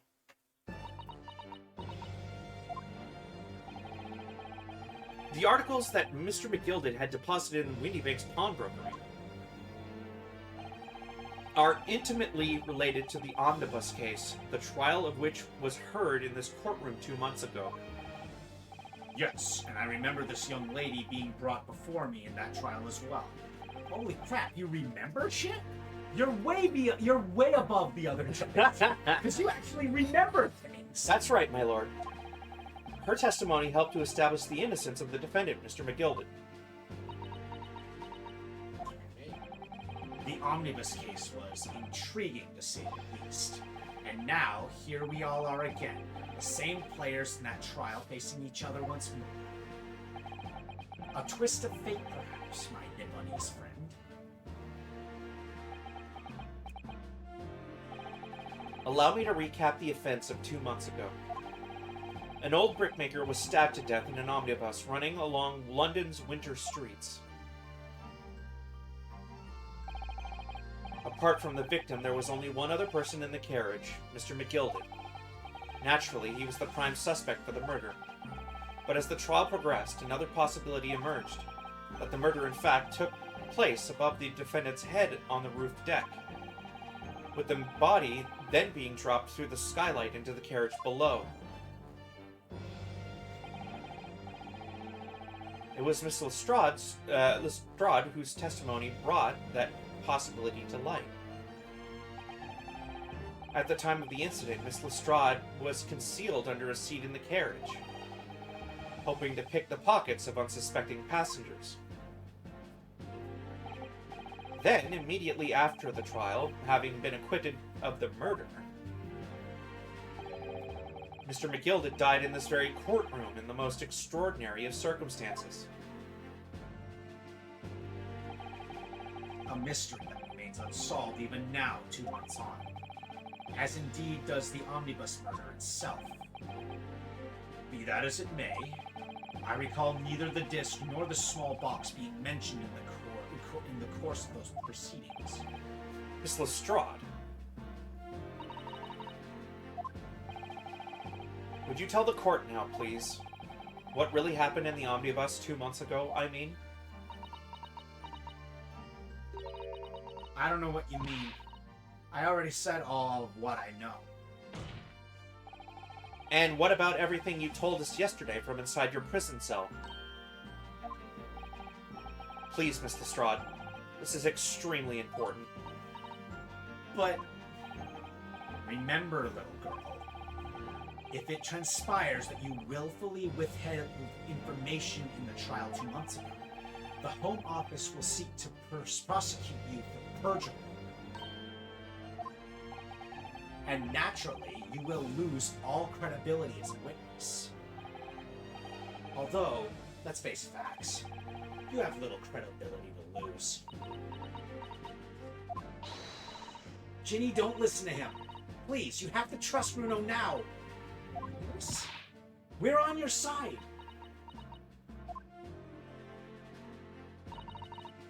All right, then. I'll talk. It's the right choice, Gina. Well, it would seem that my learned friend is hell-bent on bringing the entire courtroom down about his ears. So be it. I must confess that I'm struggling to understand what on earth is happening here. You're at least trying to understand. You're way better than the other judge. The other judge just gives up halfway through. Yeah. However, it would appear that Mr. McGilded's pawned articles in that extraordinary case on the omnibus harbor secrets of which we have been hitherto unaware.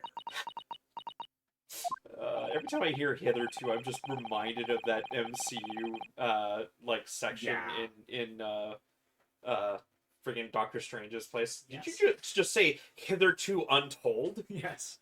So, Miss Lestrade, you will now give your testimony before the court about the events of 2 months ago. You will reveal the truth, a commodity sorely lacking in your original statements. This is it, then. Everything's gonna come out. Like Van Zeke said, this could bring the whole courtroom down about my ears. But as a lawyer, I'm prepared to take that risk. Hey, when you're a lawyer, all that matters is finding the truth. It doesn't matter if you're right or not. The real truth of the omnibus case. Truth is, that brickmaker cove was in the cabin of the omnibus the whole time. When the Irishman dragged me out from under the seat, I saw that disc on the floor. All of a sudden, I heard a scream over me head, and the pair of the roof deck went off to call the slops. That's when McGilded slipped the driver some tin to do a run of the pawn shop roundabout. He threatened me not to snitch, so not to say nothing to no one about what I'd seen or heard.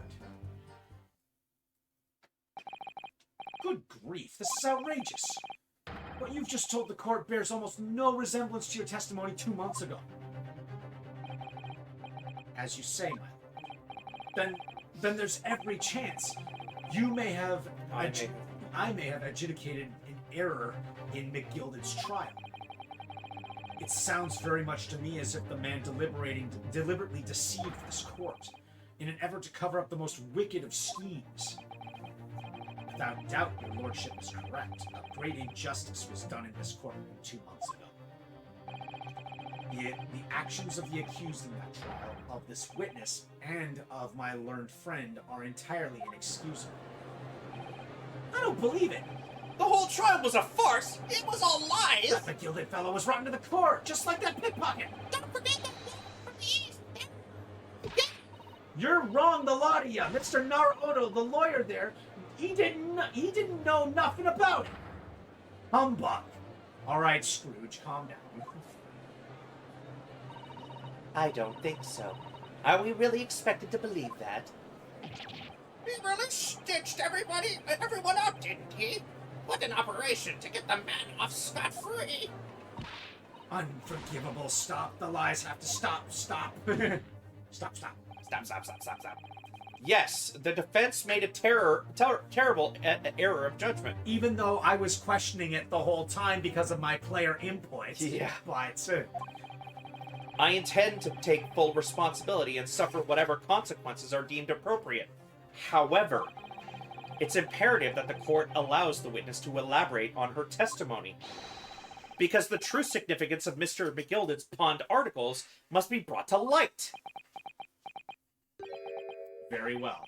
My learned student friend, given the depths of calamity you have just plunged yourself into, this may well be worth hearing.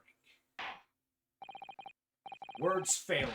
The situation is utterly deplorable. I thought you said words failed you. Mr. Naruhodo. Yes, my lord. I will decide upon your fate following the conclusion of this trial. Of course, my lord. Blimey, Mr. Naruhodo. Now, counsel, proceed with your cross-examination. This one's actually pretty simple, because nothing she actually talked about was the problem here. Yeah, it's what she didn't talk about. It's actually something else, and you'll see once I press the statement. Okay. And you were hiding in the cabin at the time as well, weren't you, Miss Lestrade? If I remember rightly, in the storage compartment underneath one of the seats? Yeah, that's right. It's pitch black under there, so you don't see nothing at all. Hello? What? The fuck are you guys doing? Is there something you'd like to share with the court, Inspector Gregson and Mr. Graydon? Inspector Gregson! Did you notice? Yeah, I noticed this first thing. Hello? You're on the stand. What are you two conspiring about? Yeah. Inspector Mr. Graydon! Huh, what? Who? Blimey, you trying to give me a heart attack? Yes. You have been whispering to each other for quite some time now. Tell us, what is this discussion about? Discussion with this fella. Pull the other one, Sunshine. You're about to bite the dust, buddy. You think I've got anything to talk about Bites the dust. gen like this? Dude, Benzees will tear you apart. And I have nothing to say. That's me. And I have nothing to say to this uncouth detective after he deprived me of that disc that was rightfully mine. But they've clearly been talking the entire time. I've been cross-examining Gina. Yeah, cross-examining that one statement. Yeah, I know. It's as if they've been negotiating.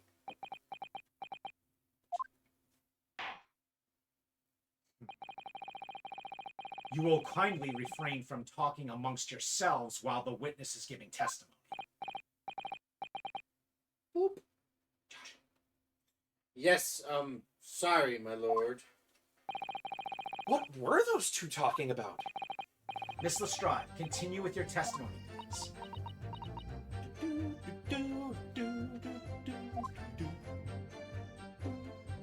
Okay, now I need to press it. When the Irishman dragged me out from under the seat, I saw the disc on the floor. Okay, so before we do anything, I'm gonna press this again, so now we can get her full account. Yeah. The first time we did that was to break them up. Yeah. And you were hiding in the cabin that time as well. You were. Yeah. So let's get that. Exactly. And we remember correctly in the storage compartment underneath the seats. Yeah, that's right. It's pitch black under there, so you can't see nothing at all. See, now they're not talking to each other. Nothing at all. Nothing at all. Now, in your testimony 2 months ago, I feel certain that you claimed Mr. McGilded was the sole passenger, did you not? False testimony, my lord. That's what he told me I had to say. But it's important that you tell us the truth now. Were Mr. McGilded and the victim acquaintances? I don't know. But I did hear him talking. What were they talking about? Well, I couldn't hear too well, but if I had to say, I think it was about money or something. They kept talking about buying and not buying. Perhaps business dealings of some kind. Well, anyway, they got louder and louder. It started to sound like a proper fight. I was pretty scared by then. I hardly dared to breathe, and then all of a sudden, I heard a noise like someone keeling over on the floor, doing the dinosaur. It was blooming loud and all. And I believe you let out an involuntary scream? Yeah. That's what gave me away. When the Irishman dragged me out from under the seat, I saw that disc on the floor. Was the disc you saw this disc? Yeah, I reckon it probably was. It was right next to the cub lying on the floor. Could this disc have belonged to the victim, perhaps? I don't know, but McGilda picked it up pretty smartish. And then he sat the cub with a knife in his belly up on the seat. What did he say to you at that time? He told me not to say a word about what I've been or what I've seen or heard to no one. About the disco. I was dead scared. The way he was looking at me, I thought if I didn't go along with it, I'd be struck with that knife too. Then he started asking me a lot of questions. Like what me name was and where I lived and that. He asked me about being a diver too. But after a while, what had happened in the carriage was noticed? Yeah, that's right. First there was a kind of rapping noise. Yo. Oh, great. Marlon, what the fuck are you doing here? Oh, great. Team Skull is here. Yow. Actually, I wouldn't be surprised if they like those kinds of people would probably exist in this. And they're all like, "What the bloody hell are those those blokes doing?" I still say it was probably Marlon Rhymes. That too, or at least at the center. Yeah. All of a sudden, I heard a scream from over head, and There were two gentlemen occupying the seats on the roof deck, I believe. that's right. They must have looked down through the skylight and noticed the cub with a knife in his guts. When they screamed, the driver pulled up the horses and McGilda got me out of sight. Out of sight? Where? Back under the seat where I started off. Once the carriage came to a halt, the two cubs from the roof ran off to fetch the slops. They immediately left to fetch the police. It would appear they were entirely unrelated to the case. So that left Mr. McGildet, the driver, and you still at the scene. Yeah, only the driver didn't know I was there because I was under the seat. I heard the cabin door open and a voice from outside. The driver, yes. He also testified in the trial, I believe. Oh, poor Beppo. Not nearly as pissed. I'm not nearly as forgiving about Beppo as everybody else is because he kind of took a bribe. He did take a bribe, but that's the thing, though. He might have been, considering Mr. McGilded's character, he was probably threatened by him too. True. So I'm willing to Beppo has it rough as it is. Yeah. The fellow who went by the name of Beppo, if memory serves. It was kind of a mix of them. What did Mr. McGildet and the driver say to each other? I don't know what happened and stuff like that mainly. That's when McGillet slipped the driver some tin to do a run. That pawn shop obviously being Windy Banks on Baker Street. Just a moment, counsel. Do you mean to tell me that the driver gave false testimony in that trial as well? Perhaps the excursion onto the pawnbrokery slipped his mind when he was in the stand. Indeed, Lord Menzies. There's also the fact that he's kind of old, so... I don't know, but then again, we have an older gentleman on the witness stand as well. Not witness stand, of the jury. Yeah. And he's very forgetful as well. I forget, did we spray the coat? The coat. Yes, we did. Okay. It had thrice fired masons. Yeah. I just wanted to double check. I forget. I had forgotten if we had done that or not. Yeah, no, it's good. McGilden took off his coat and gave it to the driver. He folded it up, all careful like, before handing it over. When I saw him do that, I remember thinking, that coat is what's in it has got to be worth a few bob. Yes, Gina was sure that disc must be worth more than Mr. Windybank was suggesting, wasn't she? I remember her quibbling with him over the price that afternoon at the pawnbrokery. The driver looked pretty happy when McGilden flashed some brass in his face. he went running off at a lick. Also, I'm willing to give Beppo the benefit of the doubt because he was a man who was already down on his luck because he wasn't getting paid a lot, and like he took advantage of somebody in a bad situation. Yeah. The Gilded took advantage of somebody. Then the Bog Trotter called to me and told me to come out from the Drag's cabin. He threatened me not to snitch. Not to say nothing of. Threaten you? How exactly? Told me I'd only be able to scarp her if I did exactly what he said, which included giving false testimony in court 2 months ago. Yeah, that's it.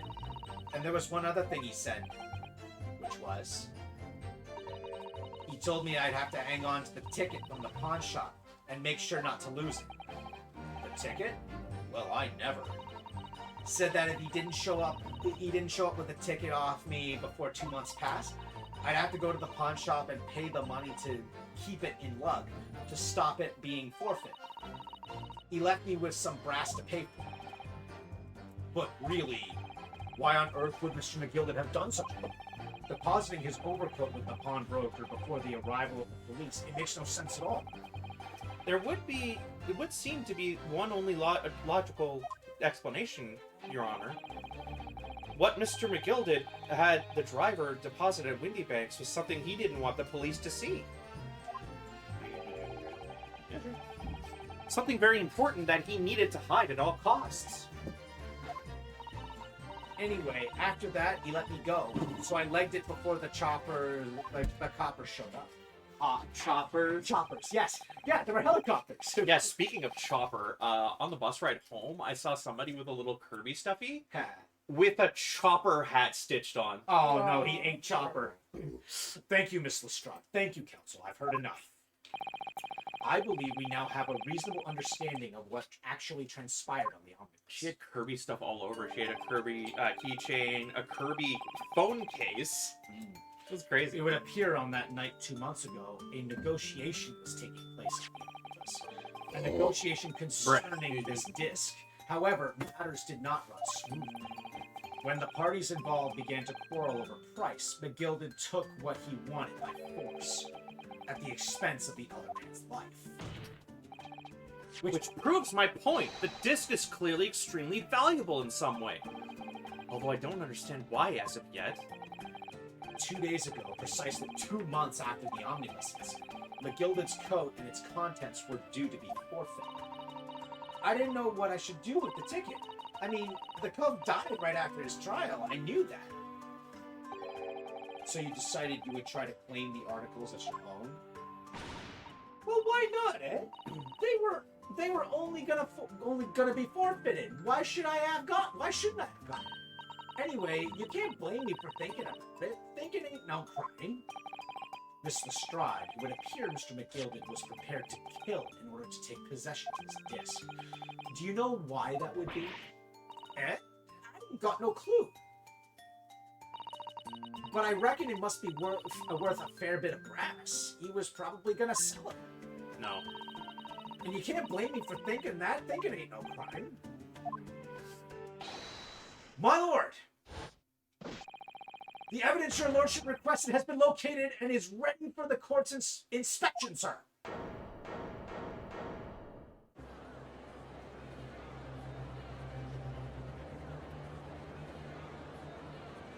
Here it is.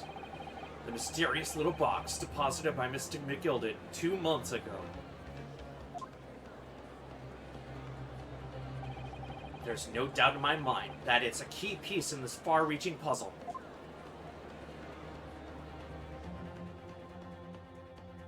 All right, we're in the final part of the trial. We should be able to clear it, hopefully. I don't think the fourth part is that long. You have 35 minutes. We know. I take we that. know. I take that back. There is quite a bit here. But we're gonna keep going. We'll go as far as we can. You keep going while I run to the washroom. Okay. Photos. Yes, Frodo's. Frodo or that Frodo Baggins. He is not here. So the article in question, what is it? The small box deposited at the pawnbroker by Mr. McGilded 2 months ago. And then on the night of Mr. Windybank's murder, the only item on the shelves was that was touched by whoever broke into the shop. Quick, let's open it and see what's inside.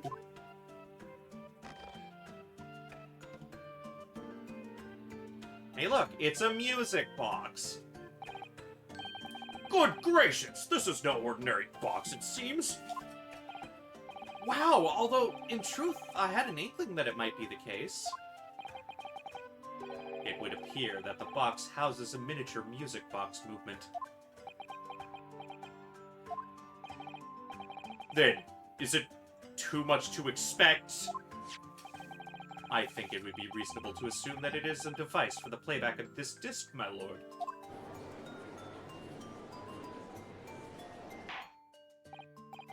So, here we have the means to play back Mr. McGilded's disc deposited in Windybanks at much the same time. Not strictly correct, my lord.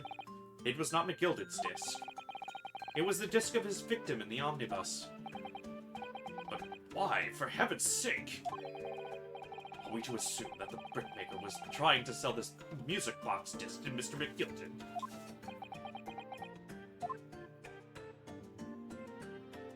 Bruh, put your hand down. I believe the answer will become clear if we listen to the music on the disc, my lord. Yes, very well. Let the court now listen to this curious disc at last. Bruh.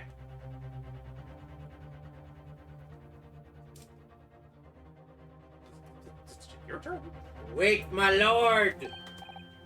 Good grief! What is the meaning of this, Inspector? The music box and the disc are, well, they're unrelated to the case. Shut up. Bullshit! You already fumbled this. Strongheart's gonna take your liver and rip it out. Bruh. Now, no need to spoil the somber atmosphere in the courtroom with some silly bit of music. Stop hogging that healthy liver, Inspector. This just maybe very well have motivated the culprit in this case to commit murder. Clearly, there's every chance that it's fundamentally important to understanding what happened. Okay. And Zeke's gonna... I'm ready. The Prosecution oh, has no sorry, objection. Gregson. Ben Zeke's has just screwed you. Right. But, oh. I didn't press anything. Clearly, Scotland Yard has some vested interest here. Okay. But no! That piece of evidence is police property now. You can't! Shut up. But it is policy of this prosecutor to leave no avenues unexplored. And you, Inspector, have no jurisdiction here to prevent that from happening. No further delays, please. Play the disc. Oh, this is not gonna go well. Right, let's listen to it. For Mr. McGilded. Why is it still on? I don't think we're gonna like this very much. I know what's gonna happen. I know it's gonna happen. They switched it, didn't they? No. Just let it go.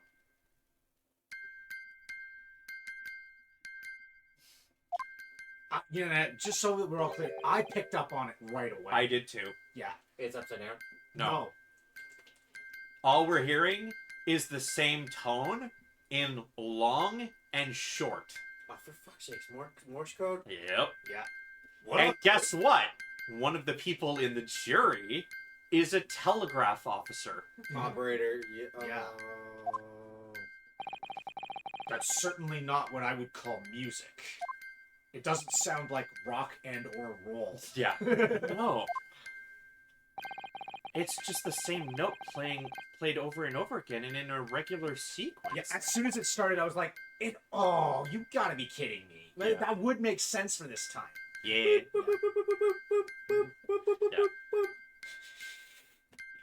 And juror number 5. Mm. Specs.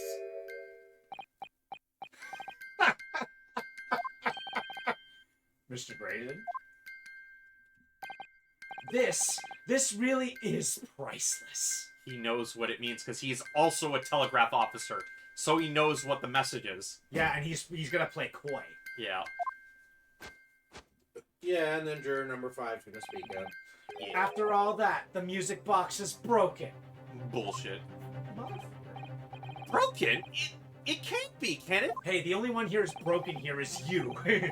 Well, obviously. In fact, I wouldn't be surprised if the officer went to fetch it, didn't drop it on the way back to the courtroom. Yeah, I'm gonna tell you right now, even if you dropped it, it wouldn't change it to a broken mess like that. Granted, Especially considering that all notes are the exact same note. granted, with what he said here could be true, like in the sense that after everything that's happened, because Gregson is pretty suspicious here. What if all of the cops are? That's the other problem. The way the disc looks, it doesn't fit what it does. Yeah. Because if it was actually Morse code and the same tone is being repeated over and over again, it should be literally a almost with gaps, a single line going around the entire disc, not several lines, because each of the depth on that disc is a different note. But the same note was being used the whole way through. Granted, they also established that they only work in very specific music boxes. Yeah. So maybe if it was that specific music box playing it, it would work the way it was intended. Yeah, maybe it's only reading that one note. Yeah. Well, with much regret, I feel the court must accept that this music box offers little in the ways of clues.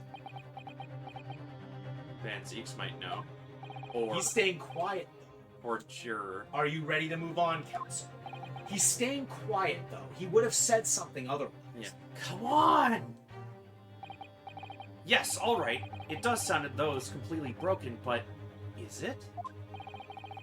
Could this music emanating from the music box possibly be a clue? It could be a clue. I believe that it could be relevant, my lord. Good lord, but how could it be? It's an abomination, counsel. Mere noise, noise, noise, noise. I fail to see how it could have any meaning whatsoever. It does sound strange, I agree. But there's one thing bothering me. While Graydon stands there chortling victoriously... I have chortles. You thoughtful. Big rats. You big rats. I have... Anyway. The inspector beside him has a rather telling expression on his face. It's as if Gregson recognized the sound, as if he's familiar with it somehow. And that's making him appear extremely on edge. If that's the stance of the defense, my Nipponese friend, answer me this. Oh!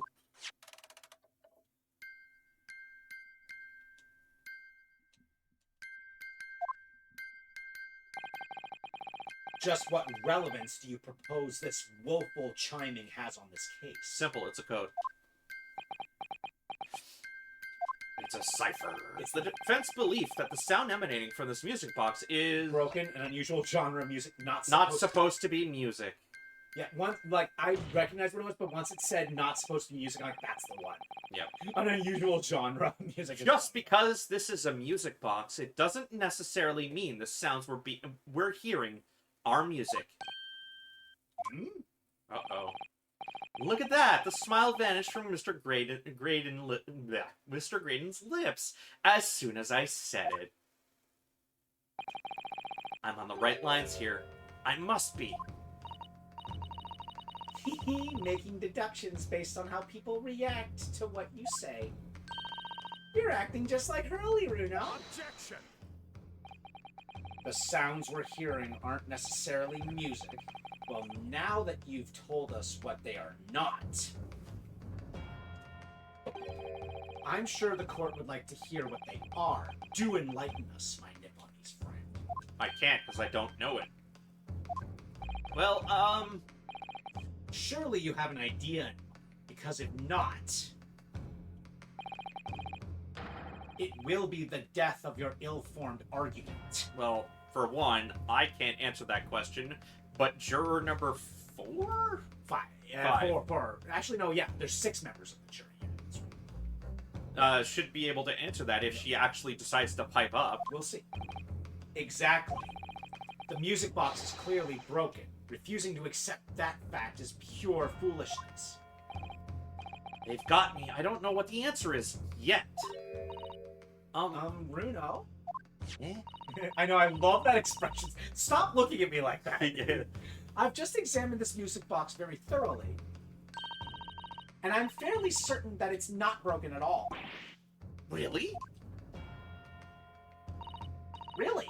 The way it's been made, it can only produce a single note anyway. Okay, so yeah. Thank you, Iris.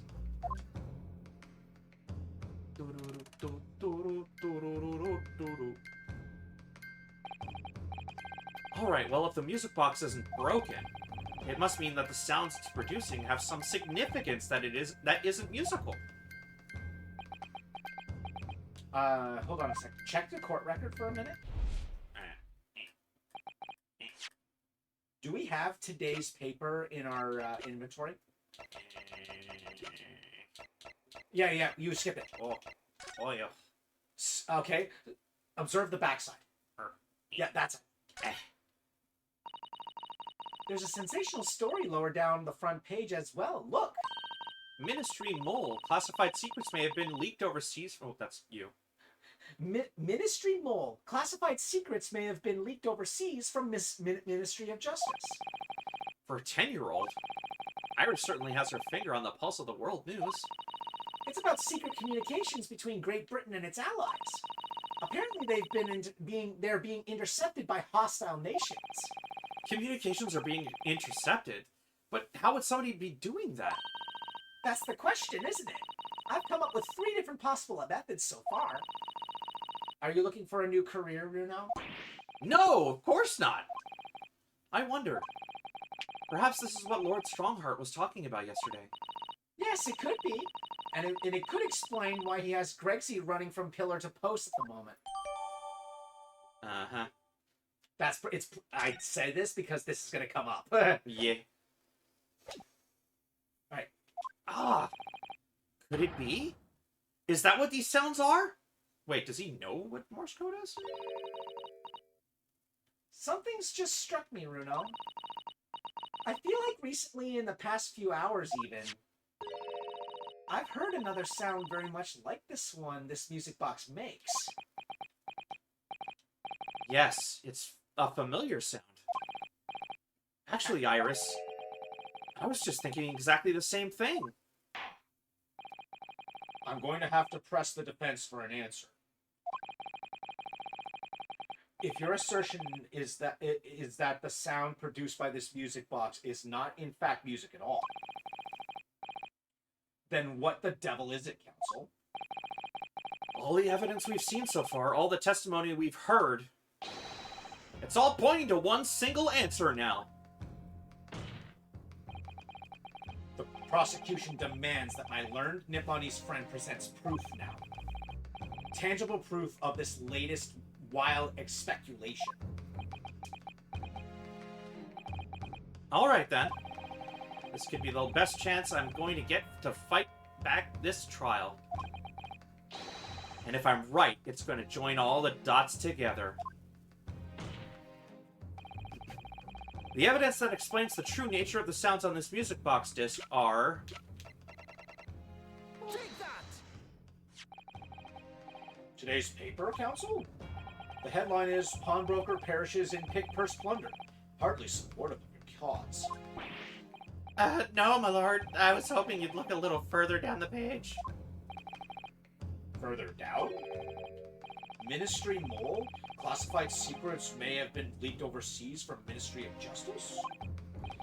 Yes, this is a very serious matter, being investigated by at the highest level, I understand. I have heard that international transmissions along supposedly secure lines are somehow being intercepted and leaked to various other countries. And presumably, those transmissions are in the form of wired telegrams. Of course. Juror number 5, your input, please. Stop?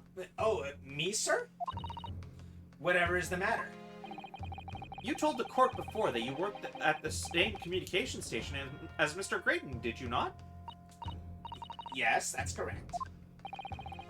And the particular station where you work deals with government communications and newspaper reports.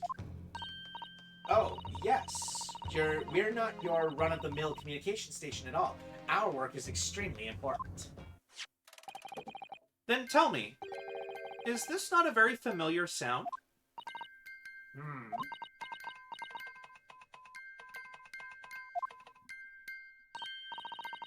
You don't mean to say, is it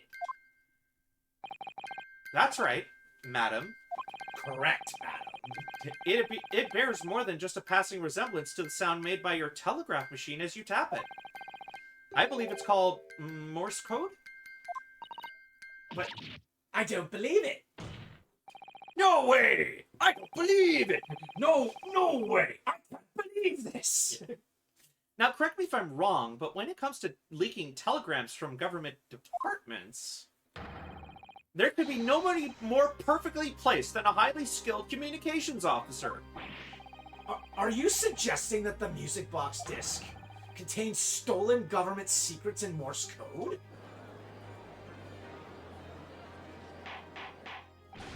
Order! Please, everyone, order! But this is high treason, Council, deserving of capital punishment.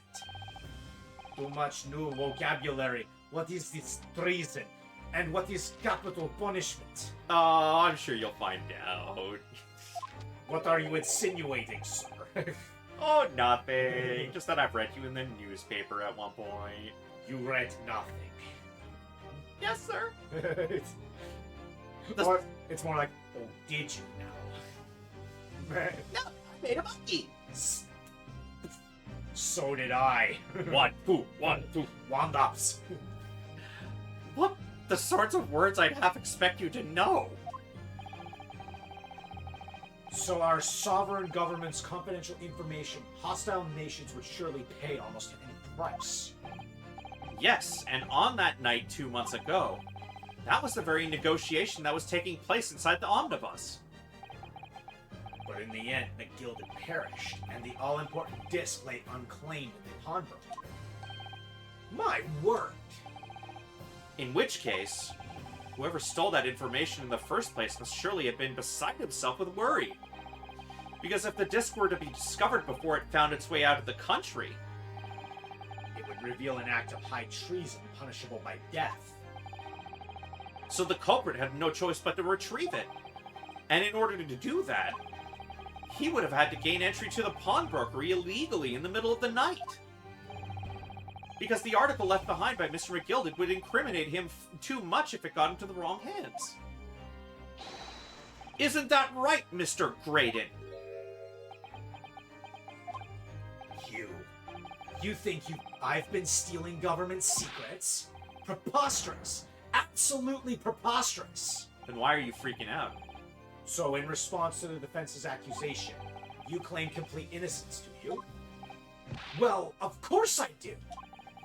I've had to stand here in silence while that pretentious foreign lawyer has been prattling away. Objection! Oh! Then by all means, counter the charges, sir.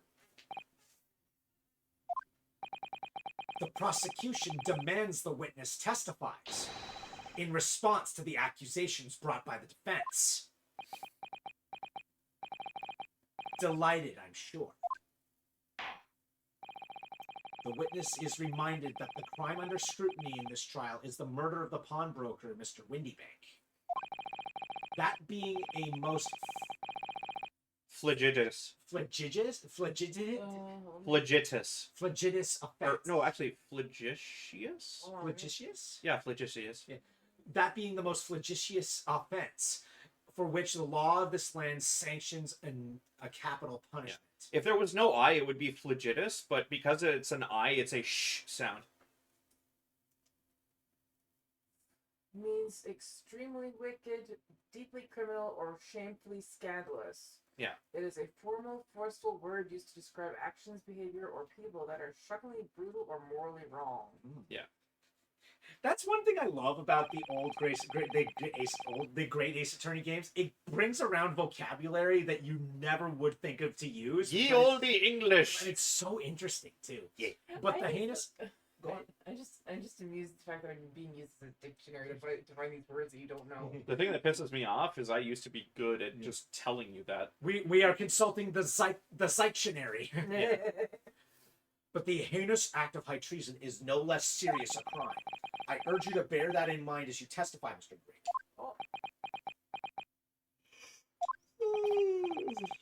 So then, let us proceed. You may. Wah. Oh, the Skulkins want a part of this too. You gotta let us have a rabbit of pork here, Governor. We got things to say. Oh, great. What do these two have to say? I beg your pardon. Who do you think you are? Name's Natch Skulkin. Occupation is professional baddie. Iron Lung is officially available. Name's Ringo Skulkin, but we ain't baddies enough to sell out our motherland. What is officially available? Iron Lung. Oh, yeah. That's right. We're what they call Professionals. the Three Skulkin Brothers.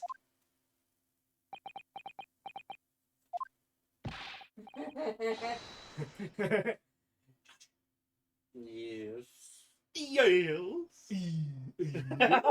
Bad timing, fellas. Very bad timing. I love that they haven't given up this gag yet. Graydon's counter. It's not a crass counter. It doesn't count. Yeah. A mere communications officer couldn't possibly steal confidential government information. Actually, he could. Besides, the sounds produced by that music box aren't even Morse code. It was some low-class brickmaker negotiating with McGilded anyway, was it not?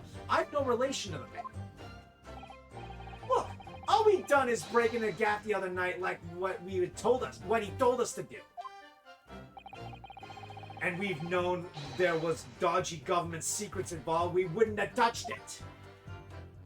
Uh-huh.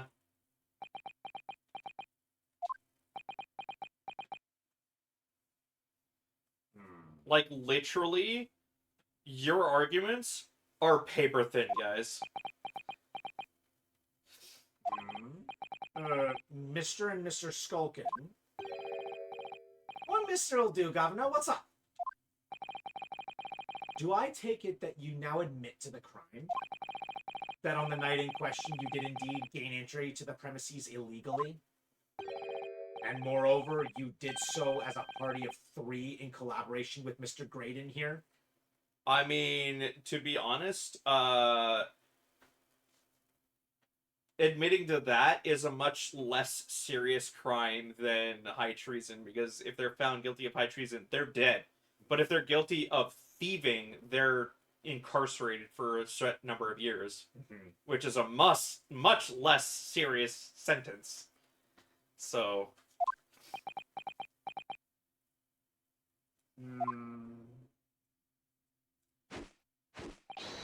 We did, Gov, we did!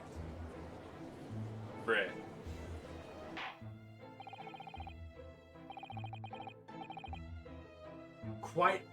Quiet him down, please. What say you to that, Mr. Graydon? I have no idea what these two ruffians are referring to. You little rotter, getting us mixed up in all this monkey business. You never said nothing about no government secrets. It was supposed to be a straight-up job. And what about the geezer whose shop it was, eh? Poor old bloke didn't have to die, did he? Okay, that he could die for. Yeah. Nice to know who your friends are. Whatever these men say, I deny the accusations. Indeed. Well, I certainly wasn't expecting this little music box to become so significant to the proceedings. However, as it has, I will admit it into the court record as evidence. It's like passing it because my thumb's starting to hurt. No, it's fine. I don't know why. I've been getting achy lately. No, you're fine. Alright, so there's two statements here that we need to press. One of them is more for flavor text, but the other one will be important. Yeah. Is that a button? Is that a button? Button. Oh! Button. What is it, Bruno? I've just noticed something about this music box. It looks like the bottom of it opens up as well. Ah, you're right. Well, come on, man. What are you waiting for? Let's open it. Alrighty then, here goes. Oh. Look at that. There's another movement on the other underside. So does that mean... You could set another disc to play back on this side. Yes, I think so, and it looks like the two movements are linked together. Oh, that was you. That was me. They're linked? So if you had two discs, they would both play back at the same time. Fascinating. Interesting. Fascinating. We need another disc, though. Who'd have thought there would be a second movement on the underside of the box? And this movement is like the other one. The comb's teeth are all the same length. So this movement also only produces a single tone like the other one? Yes, it must do. Except that the length of the teeth on the two combs isn't the same. So the single tone produced by this movement would be different to the single tone we've already heard. Well, that's because dialogue is usually done in pairs. Receiver, like two speakers, usually. Basically, each movement can only produce a single note. But the notes they produce are different. Music box that can only play two tones? One for short, one for long, probably. Yeah. Good point, yeah. Just for clarity's sake, folks, if you guys don't know what a movement is, or at least you're kind of getting it from the way these people are speaking, a movement in any setting when it comes to mechanical like locomotion, like a physical like watch, like a pocket watch or a wristwatch, nothing that's digital, for example, with circuitry. But something with gears, they're always called movements because to be used, they're constantly moving. Your communications officer could possibly spend Hold it! So, is this newspaper headline accurate? Government communications are being intercepted? How could I possibly know? What do you mean by that? Any important government communications are handled by high-level officers, by specialists. General members of staff in the station, where I work, would never be entrusted with sensitive information. Oh no, stop. You must say something. Stop. Let me guess. Juror. Juror number 5. We regard communication station... We regular communication station officers aren't as lowly as you're being led to believe. A team of us are responsible for setting up and testing the telegraphs used by the ministry. And Mr. Graydon is the team leader. That's fascinating. Graydon is highly skilled operator. Stop. Currently in presence of idle. Stop. So you had access to the equipment used for these confidential communications, Mr. Graydon. Well, what of it? The transmissions are always made behind closed doors, so they can't be heard. And in any case, all messages are sent enciphered. Normal employees couldn't possibly understand them. Oh no, stop. Must say something, stop. Mr. Graydon regularly attends meetings with ministry technicians and the ministry communications team. He assists them in ensuring that there are no errors in important international communications. And he's received the top prize at the Cipher Cracking Convention 5 years in a row now. Gosh, she's so starstruck, she's throwing him under the full bus. Yeah. That's fascinating. Graydon is a highly skilled operator. Stop. Currently in presence of idol. Stop. Well, your idol would appreciate it if you kept your mouth shut. She should really pick her idols more carefully. I tell you, this lawyer's accusations are completely unfounded. Well, no, actually, because of what she said, they're really not. Besides the sounds aren't Morse code. They're not. To anyone with a brain, that would be blatantly apparent on listening to that music box for even a few seconds. Of course, of course. Surely it can't be that my learned friend is unfamiliar with Morse code. Ouch, he looks generally shocked at my ignorance. I would be more than happy to demonstrate the basics for you, sir. A lesson here in court? Morse code is a continuous series of two distinct tones. Tones, you say? Yes, a short dot and a long dash. By combining those in different ways, you construct letters. So one side of the movement is for dashes and the other one is for dots, then? Yeah, yes. Yeah. I see. I see. For example, this is an A. And this is a B. But when you listen to the sound produced by this music box, I only hear one tone, don't you? Don't you hear the dots. Yeah. But it sounds so familiar. The rhythm of it is the same in everything. But there's no discernible meaning to this apparently random sequence of sounds. So your assertion is fundamentally flawed. This is not Morse code. No! No! Chocolate milk! Really, you shouldn't be so surprised. What did I tell you? The music box is nothing but a worthless piece of scrap. Perhaps you might consider studying your subject matter before casting aspersions in future. Stop! Nothing to say but stop! Oh, it's so frustrating, isn't it? Iris? I mean, if the government secrets were somehow being leaked by using the music box, so many other things would slot into place so nicely. There still be something I haven't considered? Would it really be impossible to use this music box somehow to play back Morse code? Give it a try. Give it a try. There's still every possibility that this music box was instrumental in the leaking of government secrets. That's the belief of the defense, at least. Objection! Does it please you in some way, my Nipponi's friend, to repeat the same line of argument ad infinitum? Infinitum. Infinitum? Does... Infinitum sounds more right, though, but I don't know. I hear more people say it ad infinitum. Fair enough. It's already been established that to be Morse code, two tones are required, dots and dashes. Yes, I'm well aware of that. Then what? Well, it would appear the defense has a hypothesis to put forward.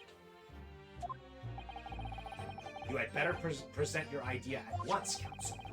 How do you propose that this music box, which appears to produce only a single tone, could have been used to cipher secret messages into Morse code? Well, the backside, actually. There's a second movement for the dashes. I'm just gonna skip. Yeah, I don't think you're finished yet. I want to at least get this part done. There's still something.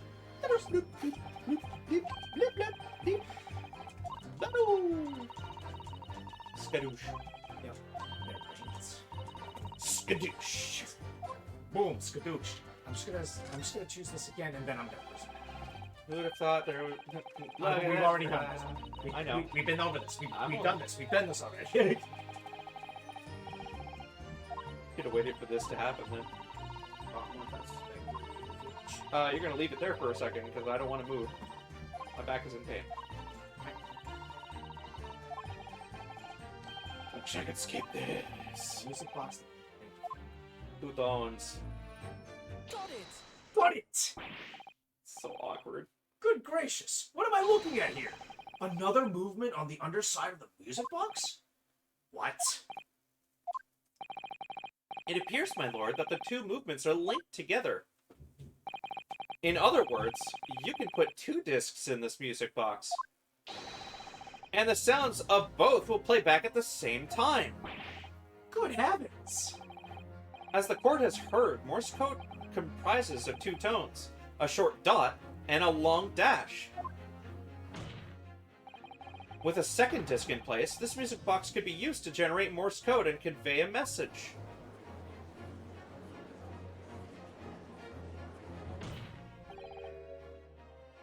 This is beyond a joke. I'm sorry? This poor excuse for a lawyer has absolutely no evidence to support his claims.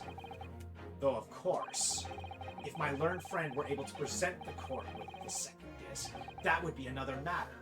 Well? I can't, at the moment.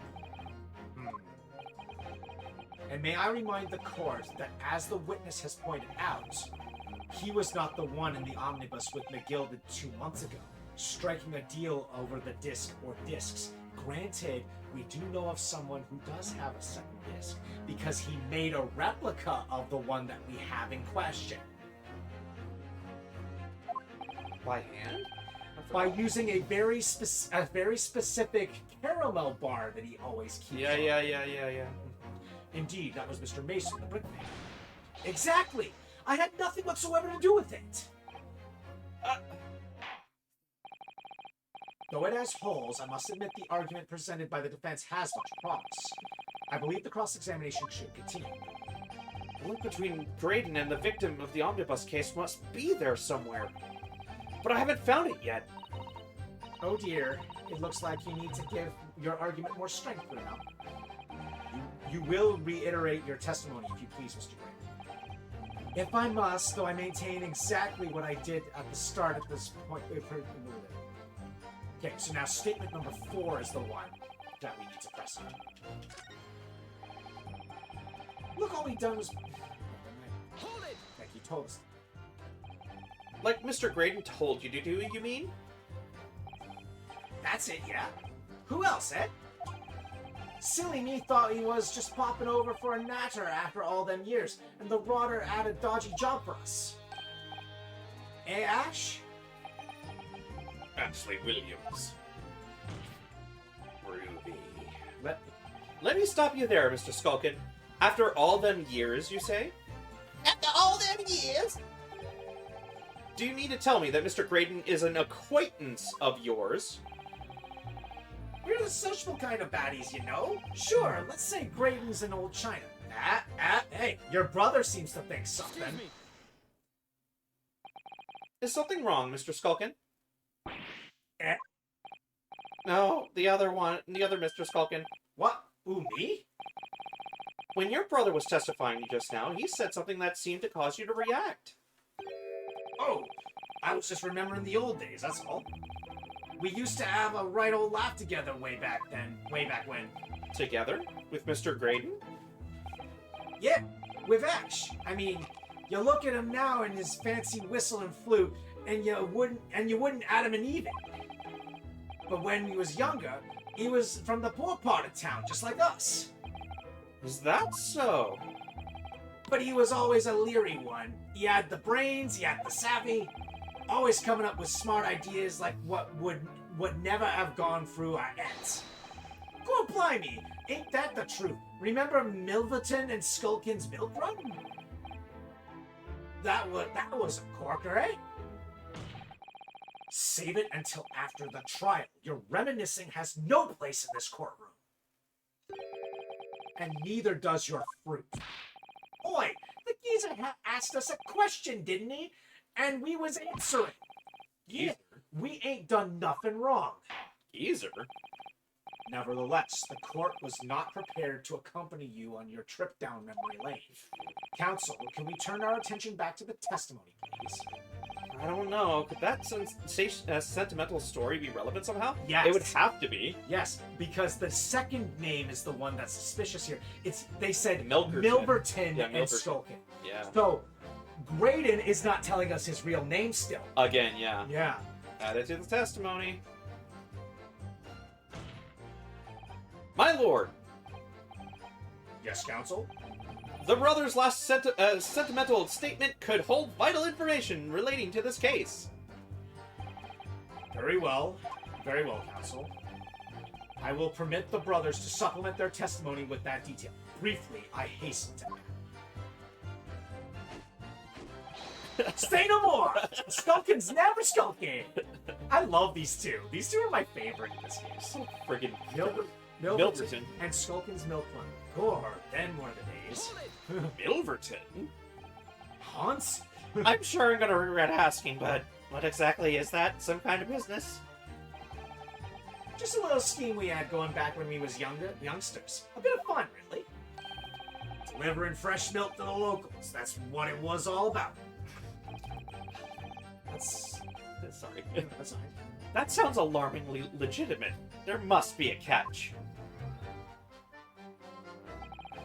suppose since we're here, I should ask them to elaborate, but on what? The name. Business model, the business name. Leave it. Name. Business name. So this business was just a bit of fun, you say? And it was just yourselves and Mr. Graydon involved? Yeah, that's it. Milverton and Skilkin's Milk Run, was it? Yeah, that's it. And where did the Milverton part come from? Oh, right. I thought clever clogs like you have worked it out by now.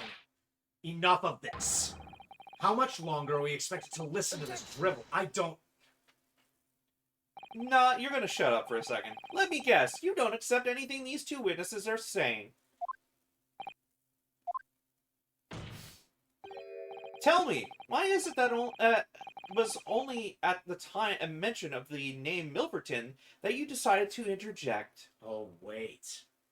I remember a detail from the McGilded case. Where is it? Question. I forget. Did you play this far yet? I've played this one, but I haven't played it in a while, so Okay. I just remembered something.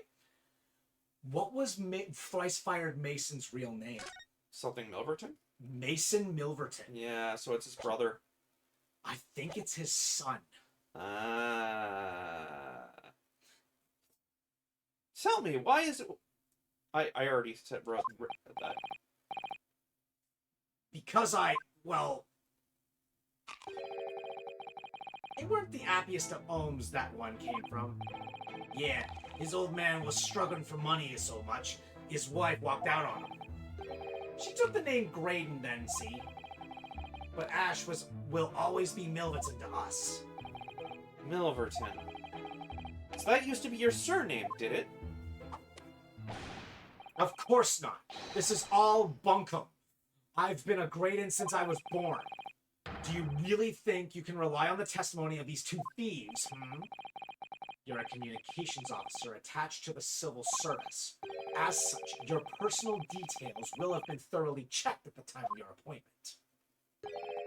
It would be a very simple matter indeed to subpoena those records, Mr. Graydon.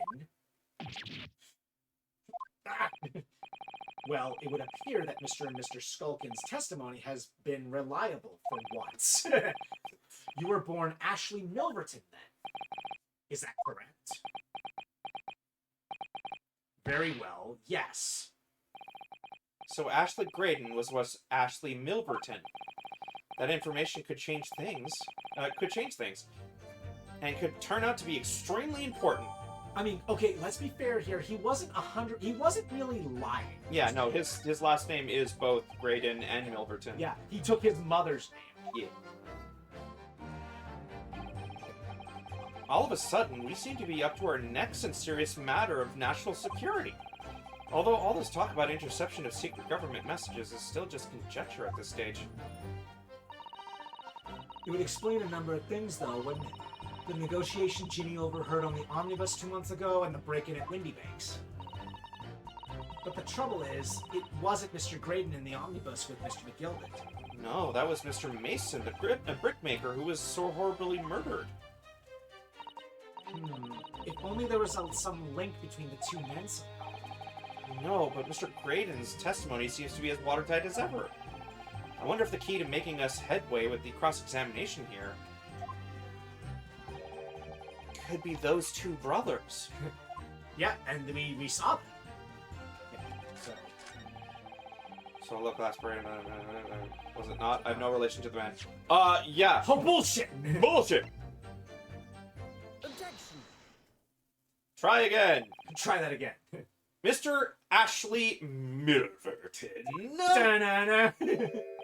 Tell me, why did you try and hide your former name from the court? Because I haven't gone by that name for years. It means nothing to me. No, I don't think that's the real explanation at all. The truth is, you had a reason to hide that name. Explain yourself, please, counsel. I have here the notes from the omnibus case, my lord. And as we all know, the victim, the man we now understand to have been negotiating with Mr. McGilden. Yes, Mr. Mason, the brickmaker. That's right, only Mason wasn't his surname at all. It was his given name. His full name was Mason Milverton. Milverton? Dude, do you mean to say Saints alive? Mr. Ashley Milverton, is not the case that the brickmaker, Mr. Mason Milverton, was your father? That's not true. That's impossible. I don't... As I believe I mentioned earlier, your family history will have been thoroughly checked when you joined the civil service. And it really would take no time at all for the court to subpoena those records. The truth is, you've been illegally acquiring highly confidential government information. And selling it to Mr. McGilden in collaboration with your father! Beautiful pirouettes. Way. And I'm the government. I'm the government. I'm the reason nothing works. the new facts and evidence unveiled by the cross-examination of this witness all come together to reveal the truth. The truth, you say? That you collaborated with your father, Mr. Mason Milverton, in illegal dealings with Magnus McGilden. Yeah, it was please. By dint of this music box, Counsel? Yes, stealing information being sent in secret government communications and selling it to Mr. McGilden. Which flavor? Anyone.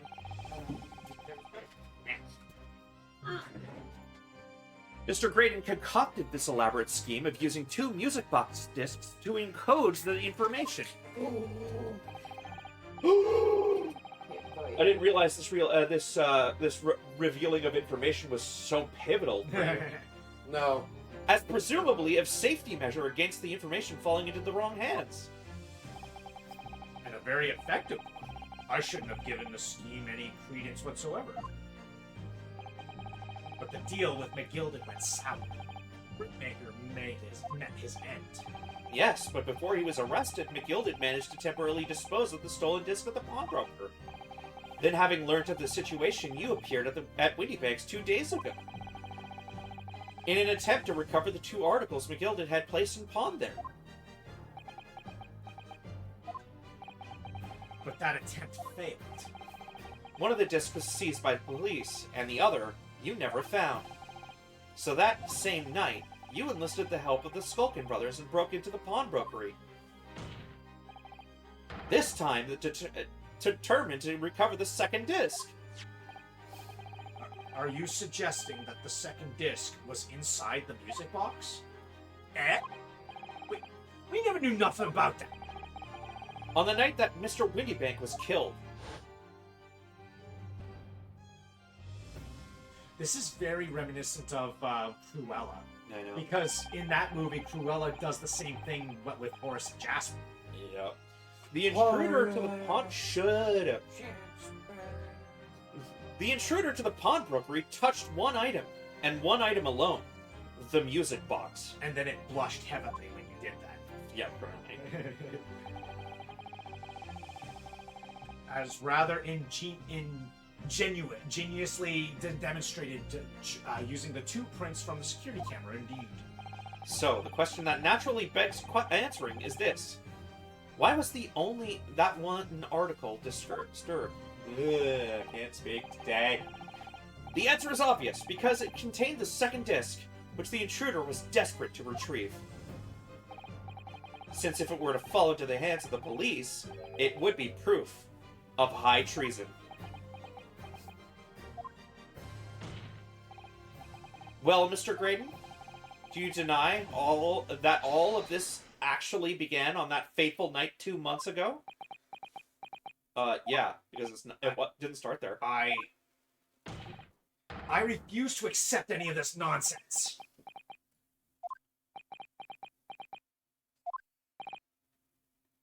Sir, there appears to be blood seeping through the sleeve of your jacket. What? Shit. 2 nights ago, we know that 3 shots were fired at the scene of the crime in Windy Bank's pawnbroker. Quick! Quick! Iris, spray that blood stain! He was claiming that the green blood wasn't his. Yeah. One took the life of the pawnbroker himself. One struck the pouch around Mr. Sholmes's waist. And the final bullet struck the calendar on the wall of the shop, having first pierced the arm of one of the intruders. Mr. Graydon, that wound on your arm that you seem to be trying to hide, it's a bullet wound, isn't it? He's got you now, me old China. Time to call it quits and croak, I reckon.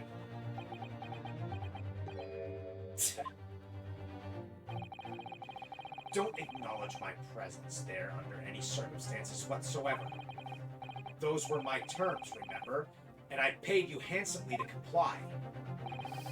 Clearly I was a fool to think I could trust some common backsliding thieves.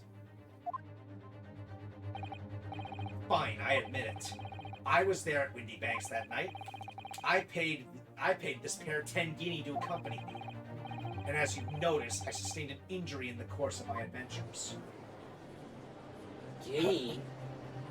That's the, what's the word? No. Fictional money that they're using in this time That period. is not fictional. Am I pronouncing it wrong? No, you pronounced it wrong. I'm surprised to hear the term guinea because they've talked about pence and pounds already. No, they've been talking guinea this entire I time. think they mentioned pounds maybe once. Yeah, but They they've been did, but speaking it- guinea the whole time for most of the payments talked about in the game. Well, they have mentioned pence.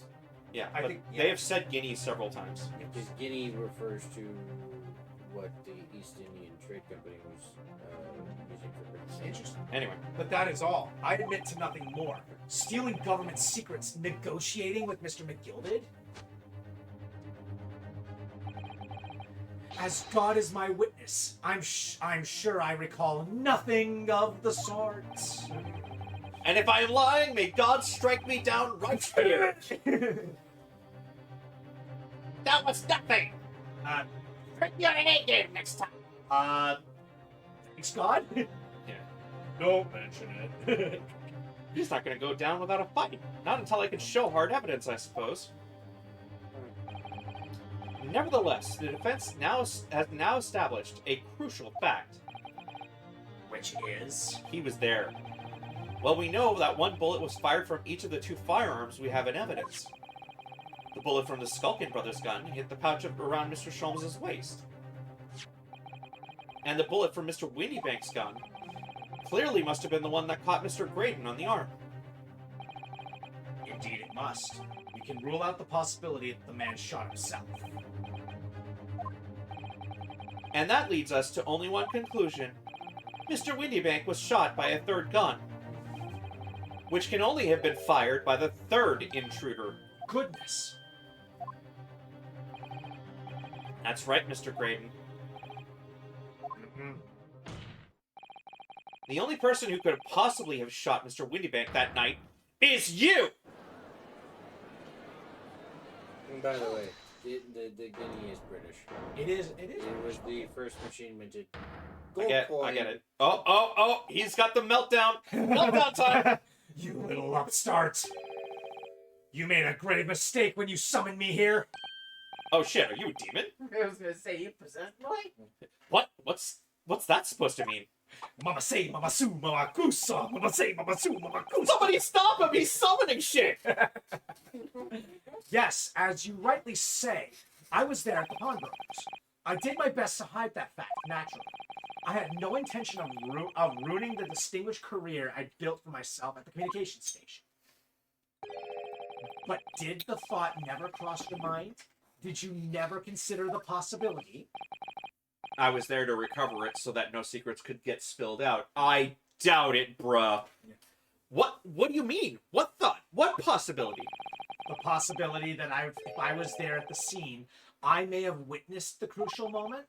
You see, this makes me a key witness in this case, and I have my hands firmly around the neck of your client. What?